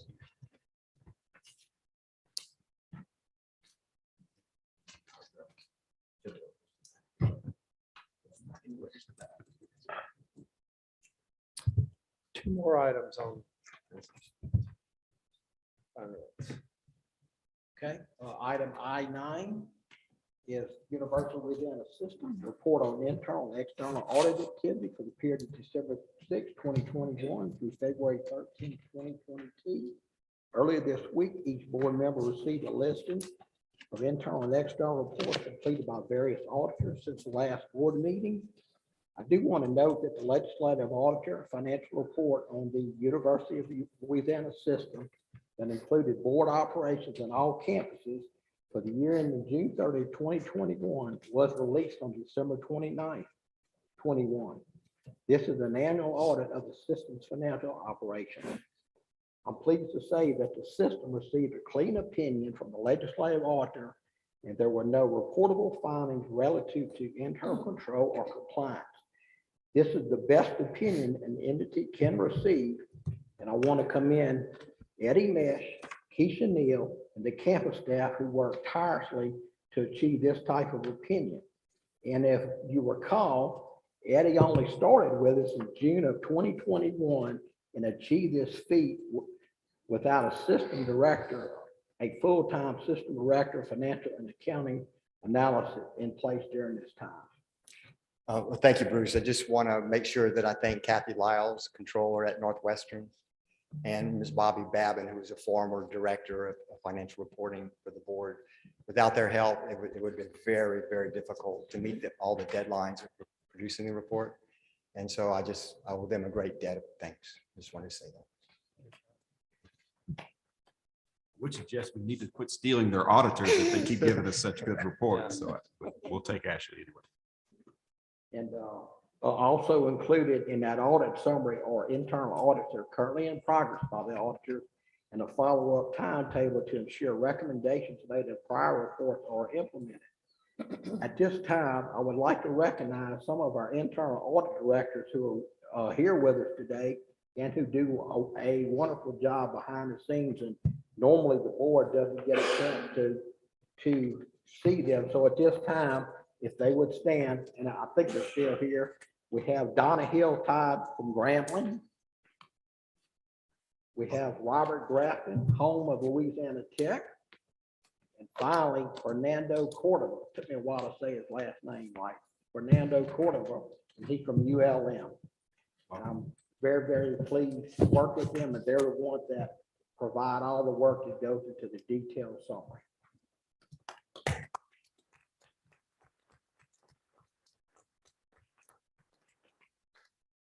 Mr. Davidson, this is a report only and no action by the board is necessary. Okay, so item I-10 is University of Louisiana Systems discussion of the fiscal year 22 second quarter financial reports and ongoing assurances. So we'll start with the operating budget versus actuals. It's a report of a comparison of budget to actual revenues and expenditures through the second quarter, which is ending on December 31st, 21. The campuses submit their quarterly financial reports to the system, and they provide explanations when revenues have not reached budget estimates and when expenditures have exceeded budget estimates. So for revenues, student fees were 65% of budget. Campuses received the majority of their fall semester tuition and fees, and some campuses have also collected for any winter semesters through the second quarter, so this is pretty expected. Other revenues were 38% of budget. This includes excess budget that's related to out-of-state fees that is not needed at this time. So then expenditures presented by function. The scholarships and fellowships expenditures were 64% of budget, and this is consistent with the fall and winter tuition and fees collected through the second quarter. Then the expenditures by object. Operating services were 67% of budget, and this is because the campuses pay for their ORM, Office of Risk Management, in the first quarter for their insurance coverage for the fiscal year. And library acquisitions were 64% of budget, and there was more library purchases during the fall than was expected. Moving on to the operating fund prior year to current year comparison. So it's a current year to prior year comparison of actual revenues and expenditures through the second quarter ending on December 31st of fiscal year 21. The campuses submit their quarterly financial reports to the system, and they provide explanations for any large or unusual variances. So for revenues, the increase in general fund revenues is expected because there was an increase in appropriations from fiscal year 21. The $19.8 million decrease in general registration fees is expected because there was a decrease in enrollment from fall 2020 to fall 21. And the 52% increase in other revenues is mainly due to an increase in indirect cost revenues. Moving on to expenditures presented by function. The decrease in instruction expense and the increase in research expense is mostly caused by the timing of adjustments made to reallocate salaries related to scholarly research as research expense. The $12 million increase in institutional support is mainly caused by a timing difference for the allocation of indirect costs. It's also caused by increases in travel, library material purchases, and data processing equipment purchases. And moving on to expenditures presented by object. Other compensation increased because prior to fiscal year 22, the salaries for graduate and teaching assistants were classified as salaries, but for fiscal year 22, they're now being recorded as other compensation in compliance with NACUBO and OSRAP guidance. Travel increased because there's more travel now, the COVID pandemic, and other charges and interagency expenditures increased by $12.9 million, mainly because these expenses were charged to the restricted fund and covered by CARES money in the prior year, but for fiscal year 22, they're being charged to the operating fund. In their quarterly reports, campuses also report results of their auxiliary and athletic operations. Following are auxiliary and athletic revenues, expenses, and changes in fund balance projected through the end of the fiscal year. Campuses expect approximately $245 million in revenues, $270 million in expenses, $16 million in net transfers in, which would result in overall operational deficit of $9 million and an ending fund balance of approximately $40 million. With increased tuition and fees in the past, athletic scholarships have increased significantly. Although scholarships are an expense to the athletic department, a considerable portion of athletic scholarships do not leave the institution. Athletic scholarships pay for tuition, student housing rents, meal charges, bookstore charges, and other fees to other departments. CFOs have recently met and discussed the athletic deficits. Campuses are updating their deficit reduction plans, and progress will be reported to them. With our quarterly reports, campuses provided certifications of certain assurances about their operations. Campuses do not note any areas of immediate concern in their certifications. All certifications and individual university reports are available for review in the system office. This is a report only, and no action by the board is necessary. This completes our report. We would be glad to answer any questions that you might have.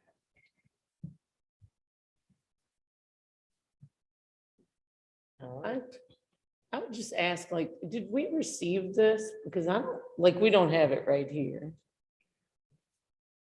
Is this something that we would usually get? to look through? We can do that if you'd like, but Yeah, we didn't 'cause I provide all can't the even see it details. from But there. most of what we have are what is on the screen, but we'd be glad to share that.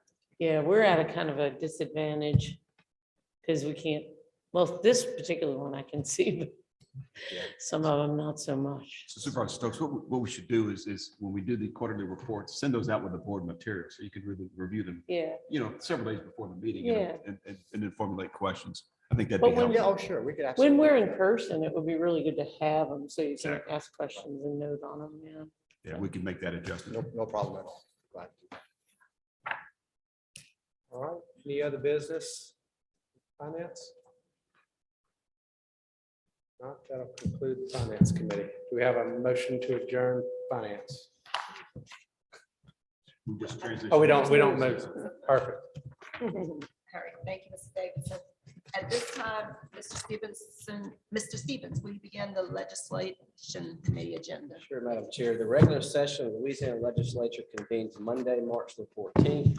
Ms. Cammie Geisman's here to provide a brief overview of what to expect in this session. And if you know what to expect in this session, I Yeah, can't wait to exactly. hear it. Good luck with that.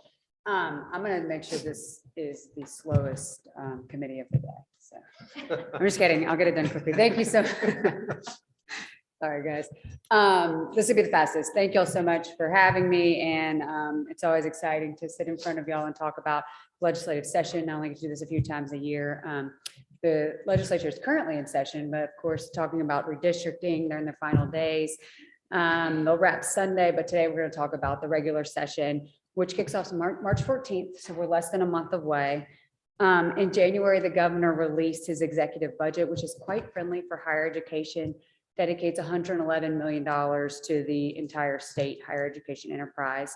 It includes $31 million for faculty pay raises. We had a lot of conversations around that. An increase in GO grants, $15 million formula funding increase. And of course, this is merely step one in a multi-step budgeting process, but we also expect investments in capital outlay and deferred maintenance using some of the state's $2 billion surplus. We're scheduled to go before Senate Finance Committee for budget hearing on March 7th. So tune into that. And the House Appropriations budget hearing surrounding higher ed is scheduled for March 29th. We've started meeting with legislators formally and informally. Last week, we sat down with the new chairman of higher education, Representative Lance Harris. We look forward to working with him on education issues during the session.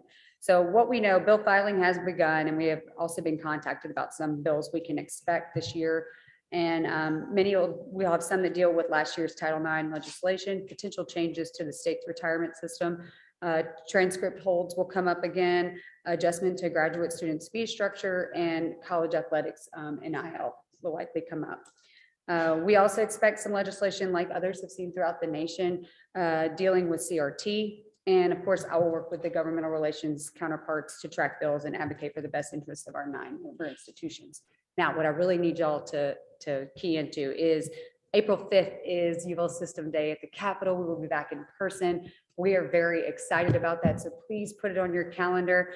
We will have an incredible lunch event at the Pentagon Barracks courtyard. The John Foles Culinary Institute will be cooking, and our member institutions will feature program displays and performances, and our Reginald F. Lewis Scholars will be honored in the chambers. We'll send more details as we have them, but please mark that date on your calendar. We want to see you in Baton Rouge on April 5th. And like I said, it's going to take a while. That concludes my report. And so if you have any questions, I'm happy to answer them. Thank you, Cammy. This is a Dr. Clay? report only, members. No, I'll save him, Karen. I'll ask after. No actions required, no questions allowed. Give us one question. No, I'm not, no. She said shortest committee. I'm adhering to it. Are there any comments from the public regarding the report? If I could have one comment. Sure. When Governor Edwards took office, higher education was in a desperate state.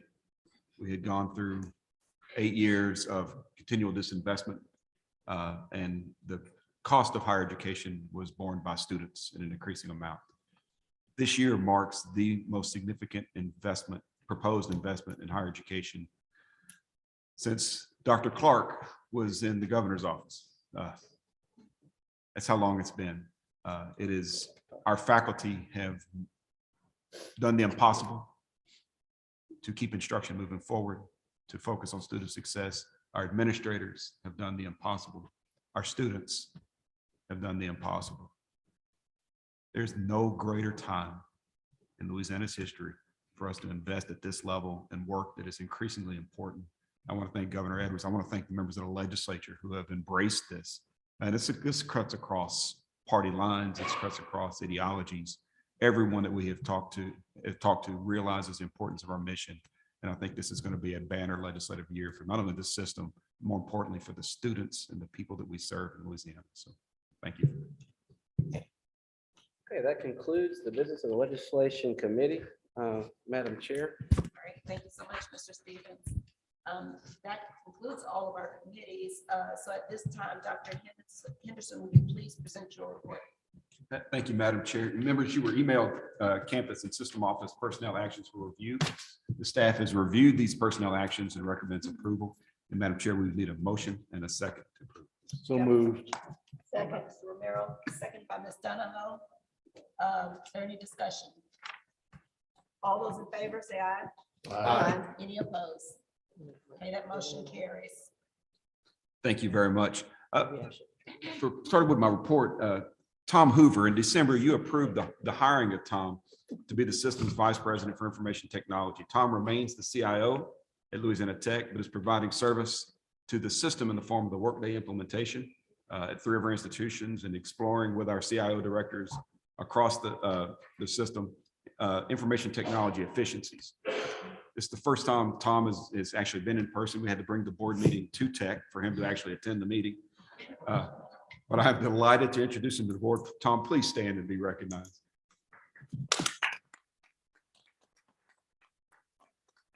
A tremendous leader and a tremendous area of opportunity for us.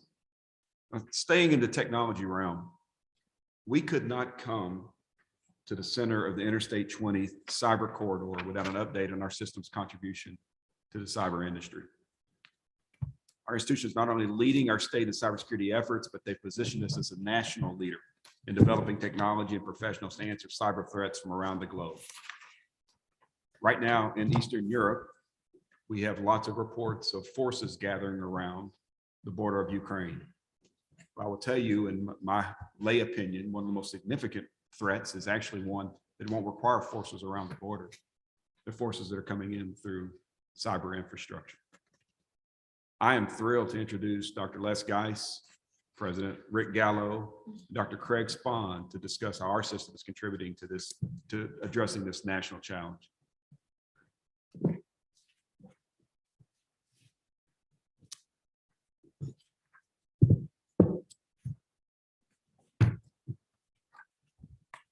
By the way, before they start, I have to say this. I met Craig Spahn 14 years ago as he was bringing the concept of cyber security to the state.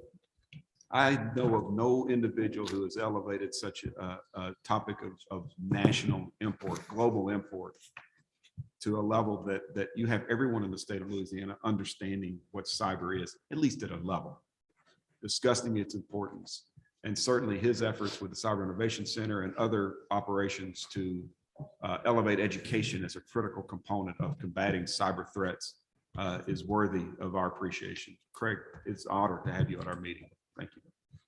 Thank you, President. Madam Chair, Mr. President, members of the board, it's a privilege to be asked to come and speak with you today. President Henderson asked me to put into 7 or 10 minutes 14 years of history working with Dr. Geis and look forward, I guess, maybe a couple of decades ahead as to what has happened and how that's going to hopefully shape and continue to improve multiple aspects of life in Louisiana, hopefully across Louisiana. And so I'd like to have you think about taking what we've been working on in this part of the state back home to your institutions and let us know how we could help you implement aspects of what's been done up here across the state through your institutions, because I believe that higher ed is the critical path by which we're going to be able to deal with these things. I could talk to you for quite a long time. I don't know if this is the feedback problem or not, but I'm hearing some. Who's driving the slide deck? I think it's a, that was the air blower, wasn't feedback. Okay, thanks. So next slide, if you don't mind.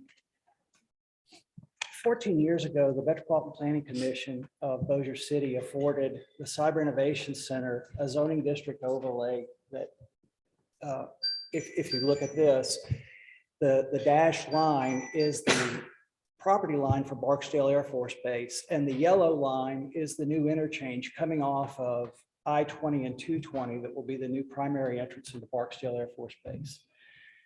Most folks don't know in our state that Barksdale Air Force Base is home to 2/3 of the nuclear triad. It's responsible for all of the nuclear capable bombers and missiles that we have within the nuclear enterprise of the United States. And it is a 4-star major command. There are 6 other such size commands. It's a top organizational level Air Force operating command.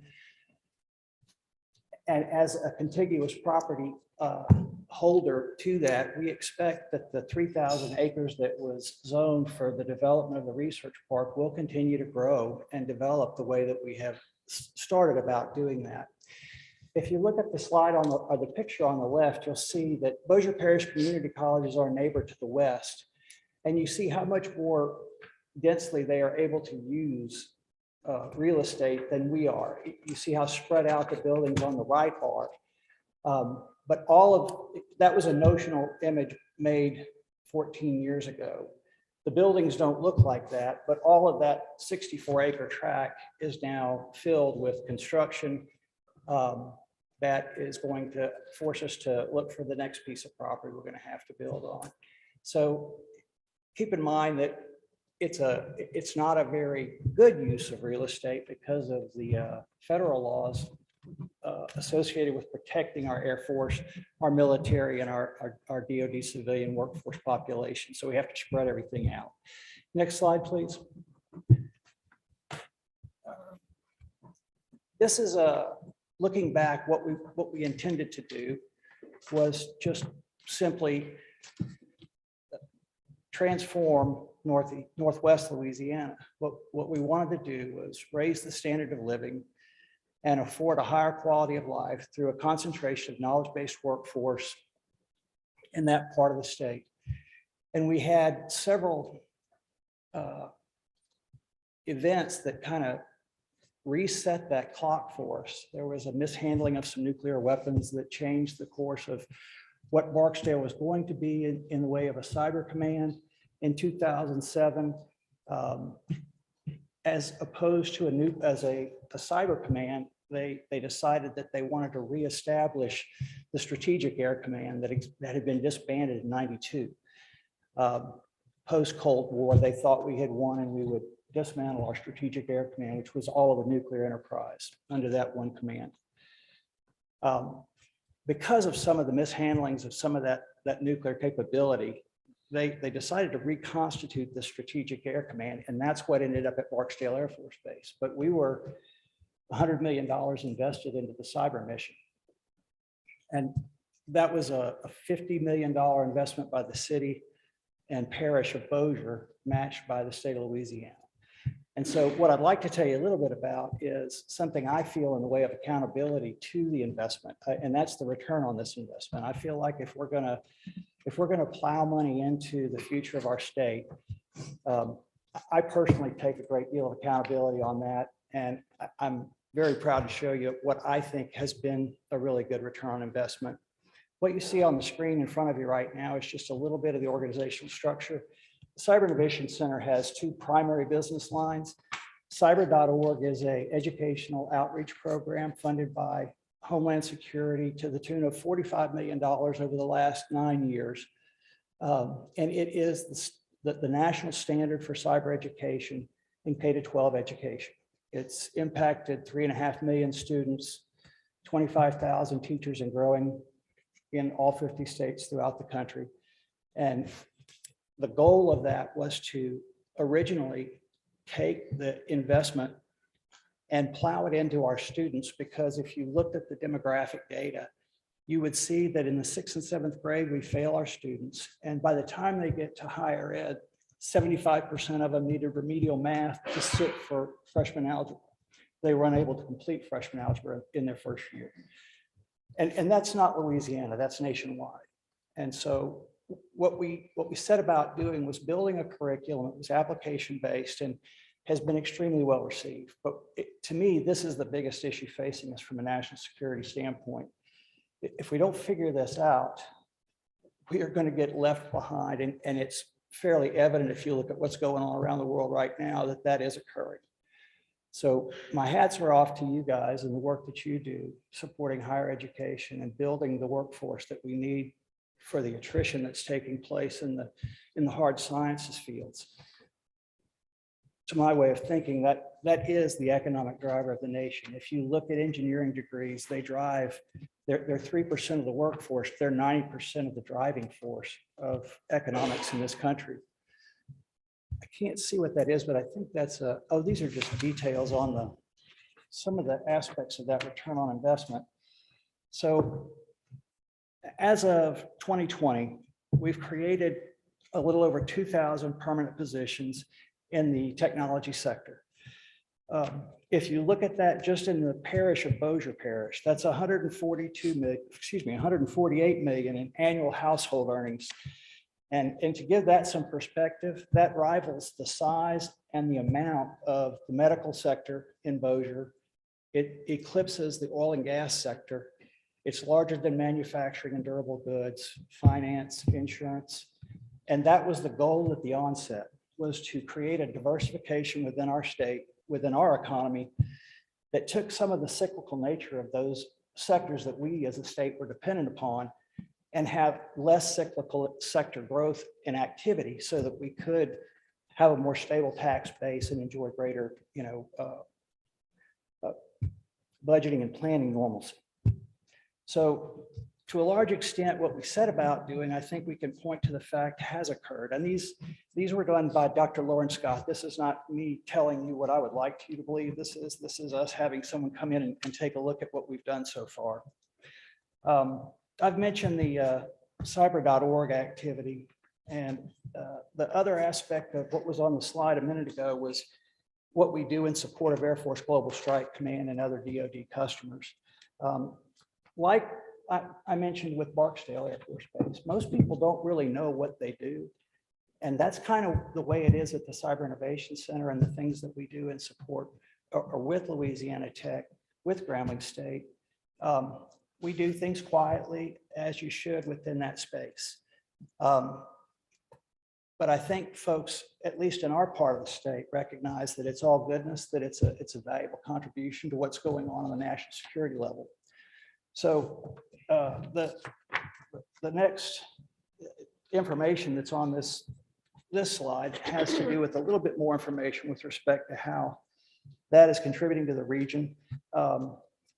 The collaborative environment is an environment that we work in conjunction with Air Force Global Strike, and it is how they are looking at, they have a responsibility to modernize the nuclear enterprise, and that's $1 trillion expenditure over the next 10 years.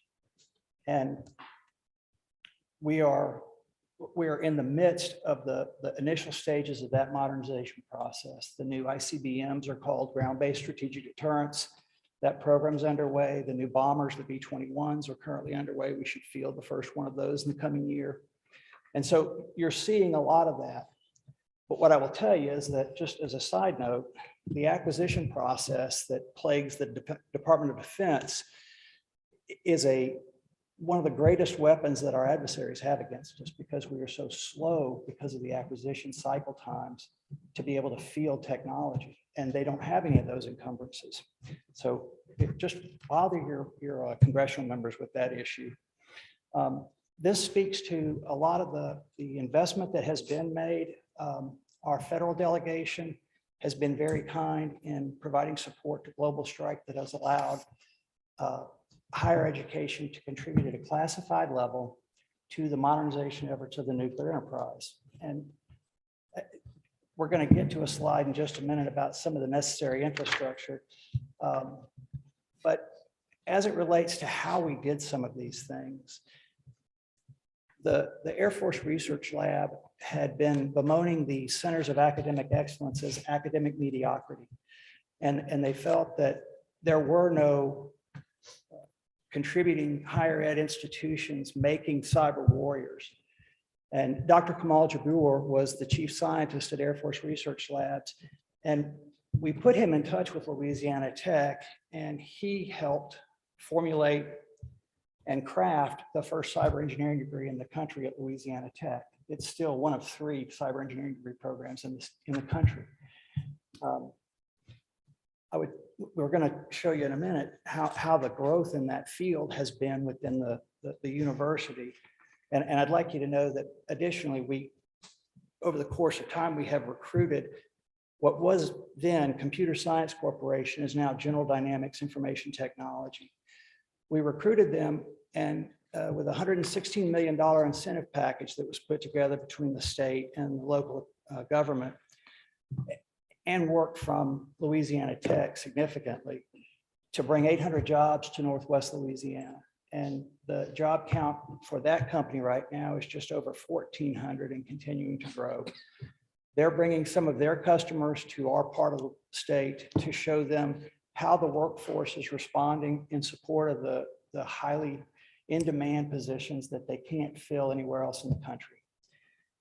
We're currently working with some federal agencies to bring some jobs that remain open in the Washington, D.C. area that have been open for years, and they're in the tens of thousands of jobs that they have not been able to staff up there.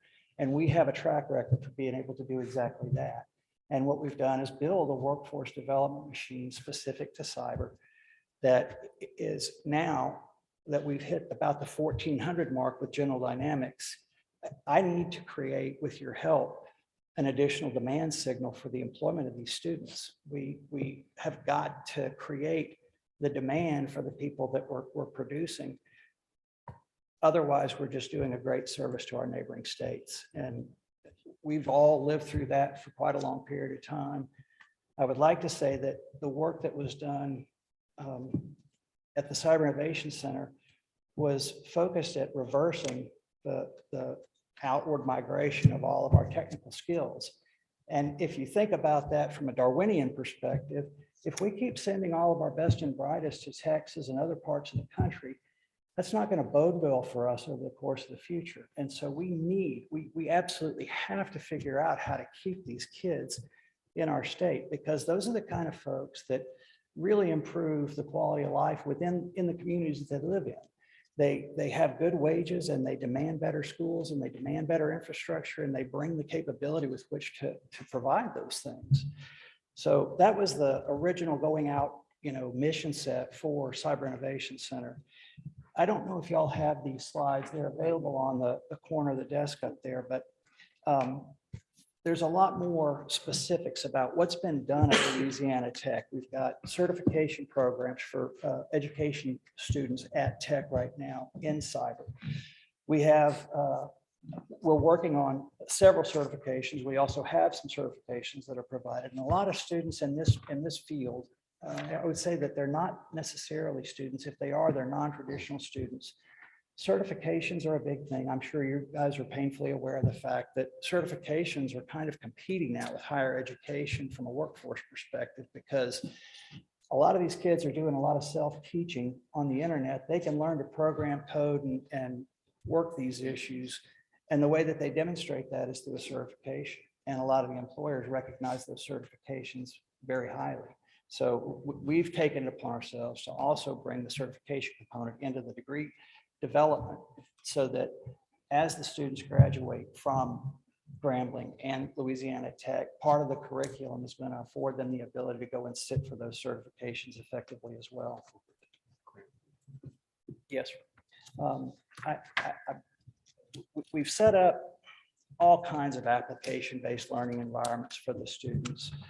One of the things that, just statistically, in the fall of 2012, there were 300 students enrolled in computer science, computer information systems, cyber engineering degree programs. And now we're over, I think, just over 800, maybe pushing 900 in those 3 degree fields.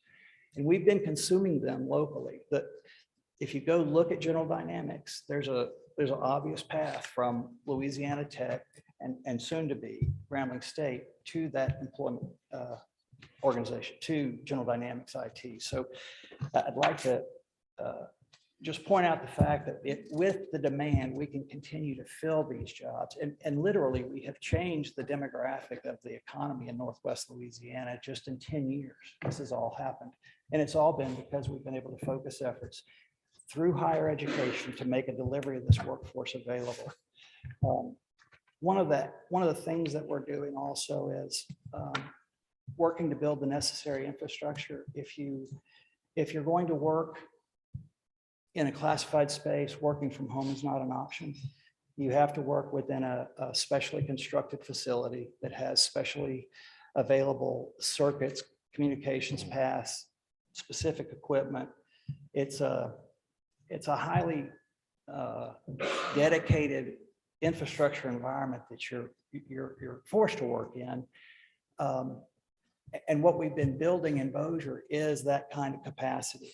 We have more of the type of space that I'm talking about on my campus than exists in Barksdale, and not by a little, by probably a couple, at least an order of magnitude. And so it's how we're going to accommodate the growth that is going to be brought hopefully to our state in support of the future modernization efforts around global strike. One of the buildings that we're putting some finishing work into should be available by the end of summer, I hope, is the Louisiana Tech Research Institute. And we expect for that to become a place where we can take retirees from the Air Force, give them credit for the time and service towards their degree, allow them to pursue a PhD with a thesis focused on a difficult problem at Global Strike Command, deliver that work product as a income generating component of the acquisition of their PhD, and then be able to further teach within the community for the much needed workforce on the nuclear side of things that since 92, it had been essentially just turned off. And the response from industry was basically to shut down that which was no longer funded by the DoD. We've got to rebuild all that, and that's what we're working on doing there. As an organizational construct, we're building these things as nonprofits so that they can work and obtain the necessary classification levels that are required to do this work. If you put 2 of these defense programs together, you're automatically going to be at the top of the classification levels that exist out there. And we're bringing together multitudes of these programs through the nuclear command control communications work that we're doing. So it's not that we would build this and they will come.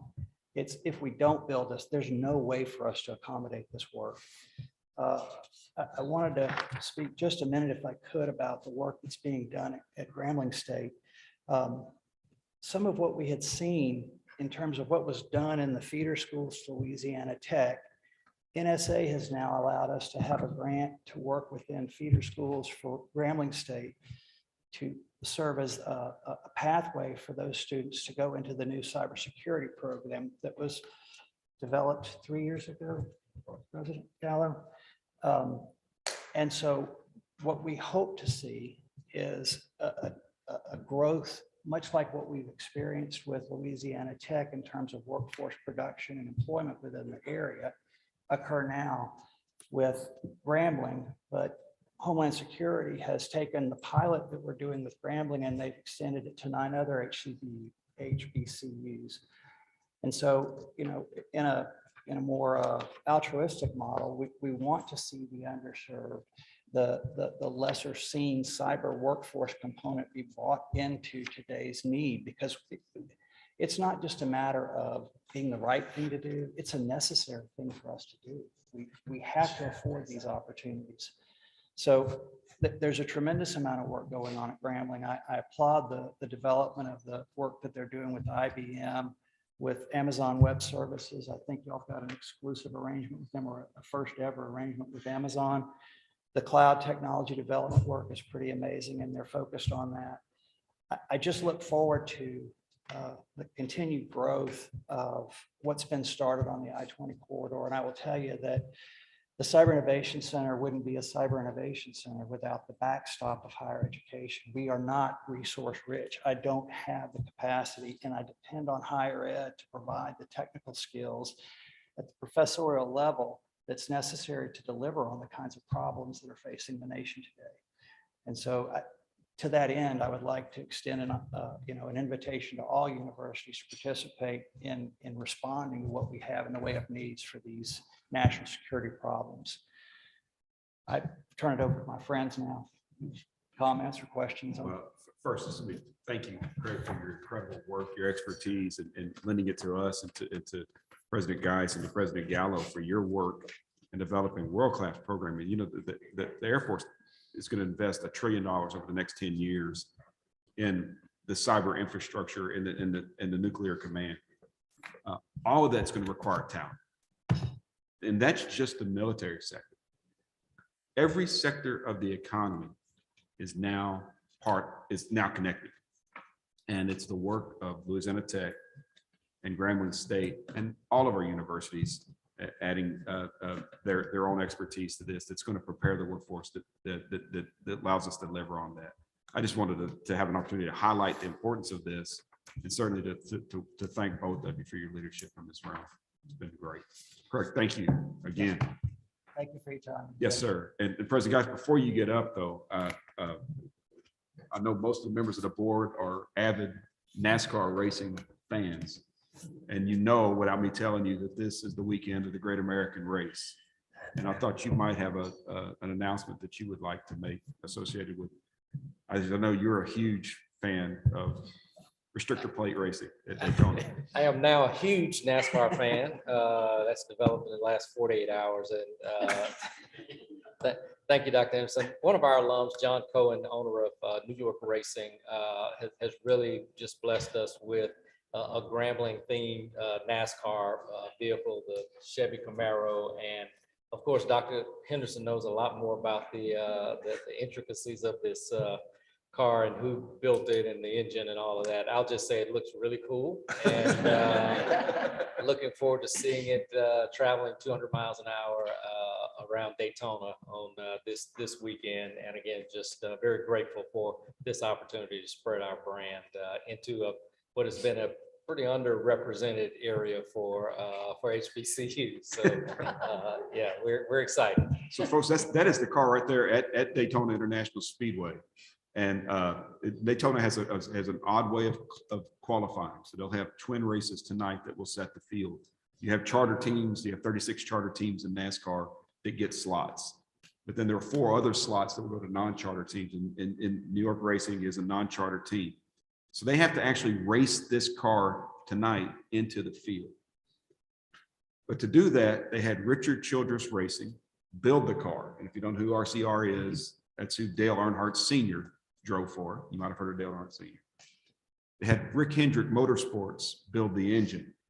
That's Dale Jr., that's Jeff Gordon, that's Jimmy Johnson, that's Chase Elliott, that's Kyle Larson, the reigning NASCAR champion. So it is quality equipment. It's got a NASCAR champion or winning pit crew boss, and Greg Biffle, who's won 19 NASCAR races at the cup level, who'll be driving the car. He hasn't raced at Daytona since 2016. He came out of retirement to drive this car. And one, that's exciting as a NASCAR fan, which I kind of am. I'm very excited about it. But really what it symbolizes is that when you create an entity like Grambling State, that other people want to put their money into partnering with, that's a sign of the renaissance and the resurgence that's occurred at that university. And I want to thank President Gallo for elevating, because that benefits all of us in Louisiana. And I know I'll be pulling hard for the 44 Sunday. So. What he said. I haven't slept since he sent me this picture the first time. I'm beside myself. You think Mr. Cohen might in-kind that to Grambling for the president to drive after the race is over? Yes. I'd like to see you try to get in. Oh, that's amazing. Shifting gears, the 2022 For Our Future Conference is less than a month away. Last week, we announced Carol Gary Schneider as the keynote speaker. Dr. Gary Schneider is the American Association of Colleges and Universities President Emerita and a Lumina Foundation Fellow working on initiatives related to equitable access to higher quality learning. Jimmy Clark may have met her in the past, I'm sure. Her work aligns perfectly with our core competency initiative, which will be rolled out at the conference in Natchitoches. We have more than 400 registrants and are nearing capacity. We look forward to this gathering of our faculty and staff from our 9 member institutions and appreciate the hard work from the system staff to make it a reality, specifically Dr. Janine Kahn, our provost, and the inimitable Ann McKisson, who just makes all of the logistics work.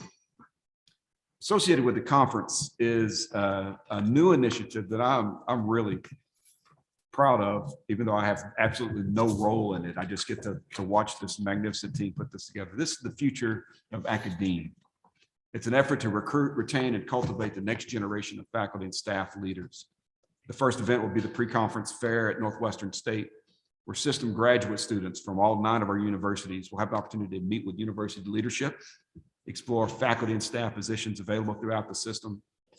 The future of academia is part of the system's diversity, equity, and inclusion efforts that are led by Dr. Claire Norris that result in more inter-system opportunities for our students seeking terminal degrees.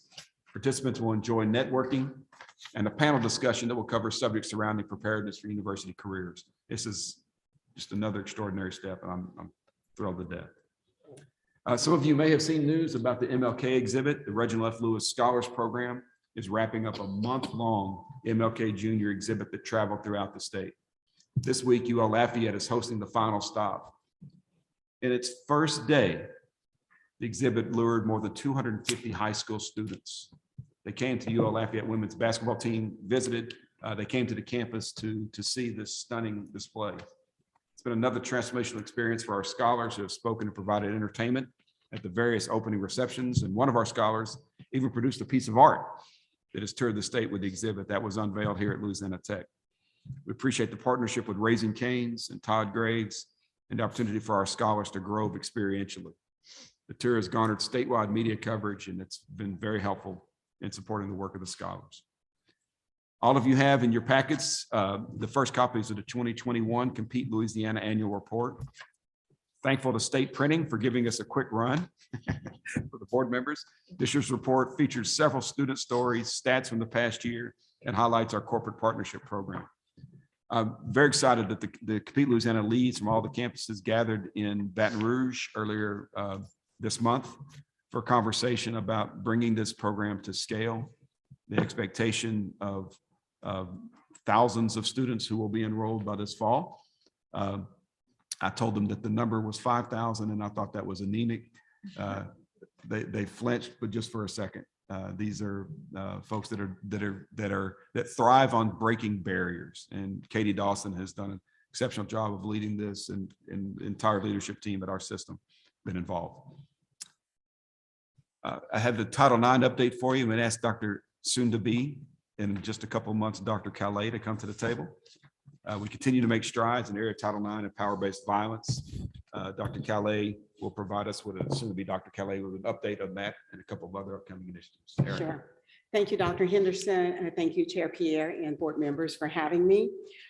As you know, we are continuing to develop practices that adhere to the new power-based violence legislation, and also to foster cultures of safety on our campuses. We had a workshop hosted by UL Lafayette last Thursday that involved campus police officials, student affairs practitioners, and Title IX coordinators. And the topics covered included trauma-informed interviewing and the intersection of Title IX and power-based violence. And that presentation was by Monica Taylor, who is with the Attorney General's office. We also had our law enforcement and safety officers to examine their scope of work prior to and following the implementation of Act 472 of last year's regular session. We also had perspectives from our Title IX coordinators, and we examined a case study to explore the impact of the current legislation on sexual misconduct, power-based violence incidents, and we wanted to see if what the intent of the law was doing and whether or not it is making a difference. Of course, we have not had enough cases currently to see what the impact has been, so we examined a case study. We will be preparing a report that we intend on sharing with you that has come as a result of that experience in Lafayette.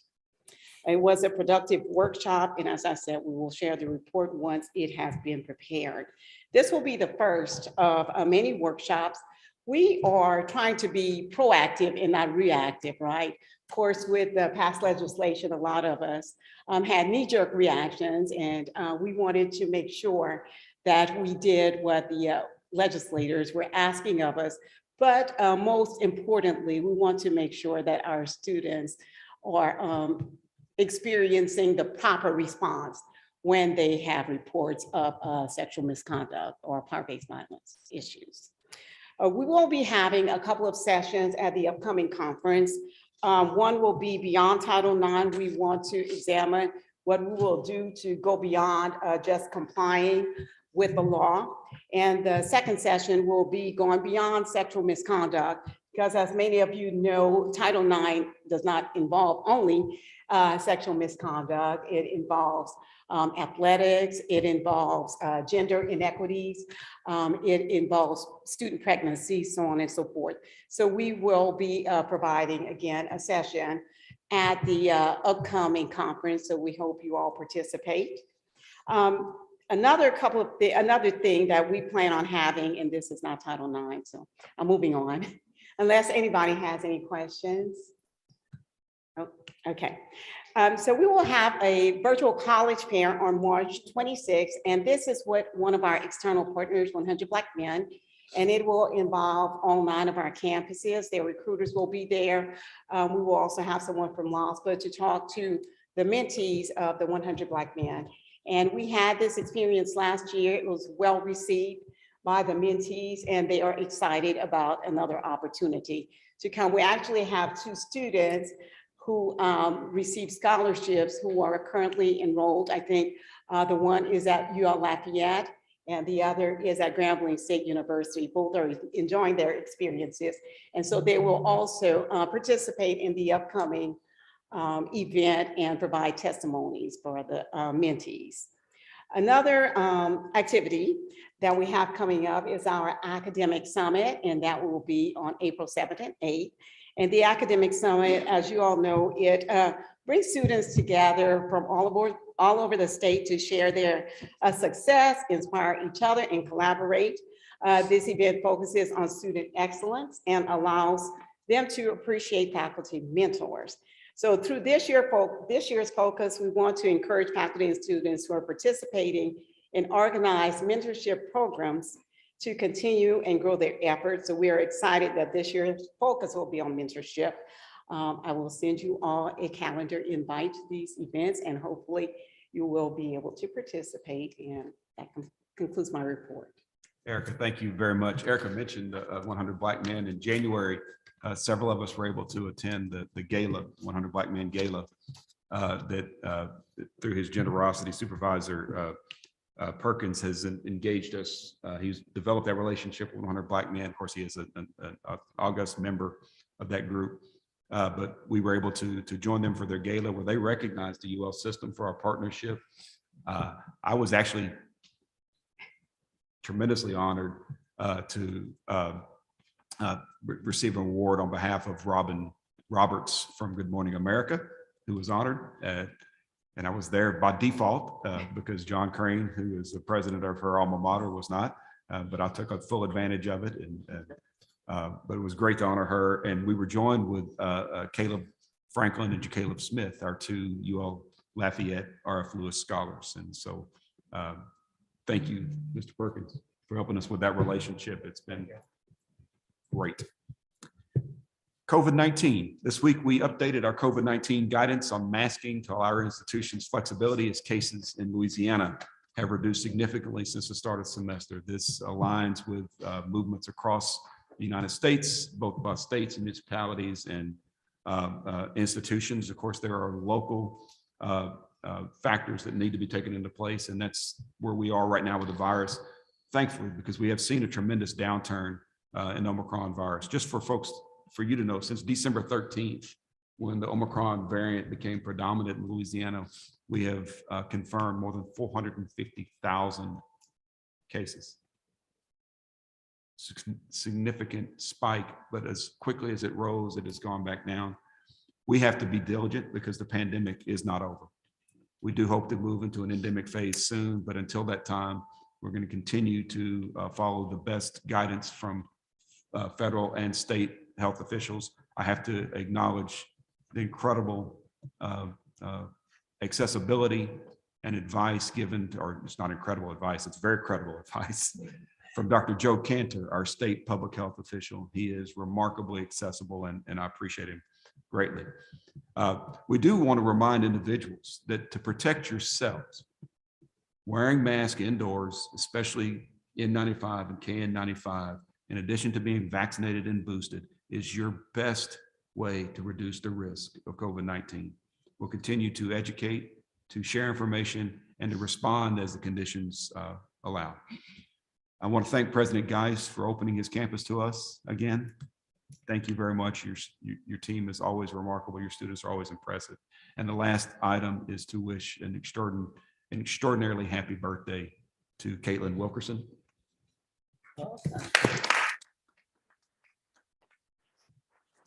Yes, she is 17 today. And thank you. Madam Chair, that concludes my report. Thank you so much, Dr. Henderson. And again, I echo to Dr. Geis, thank you for your hospitality and hosting us today. Please take note that our next board meeting will be at the University of New Orleans on April 28th. Additionally, we plan to host a board retreat in association with that meeting, so specific details will be forthcoming on that. At this time, is there any further business to come before the board? Hearing none, may I have a motion to adjourn? So moved. Moved by Ms. Donahoe. Second by Ms. Williams. All in favor? Aye.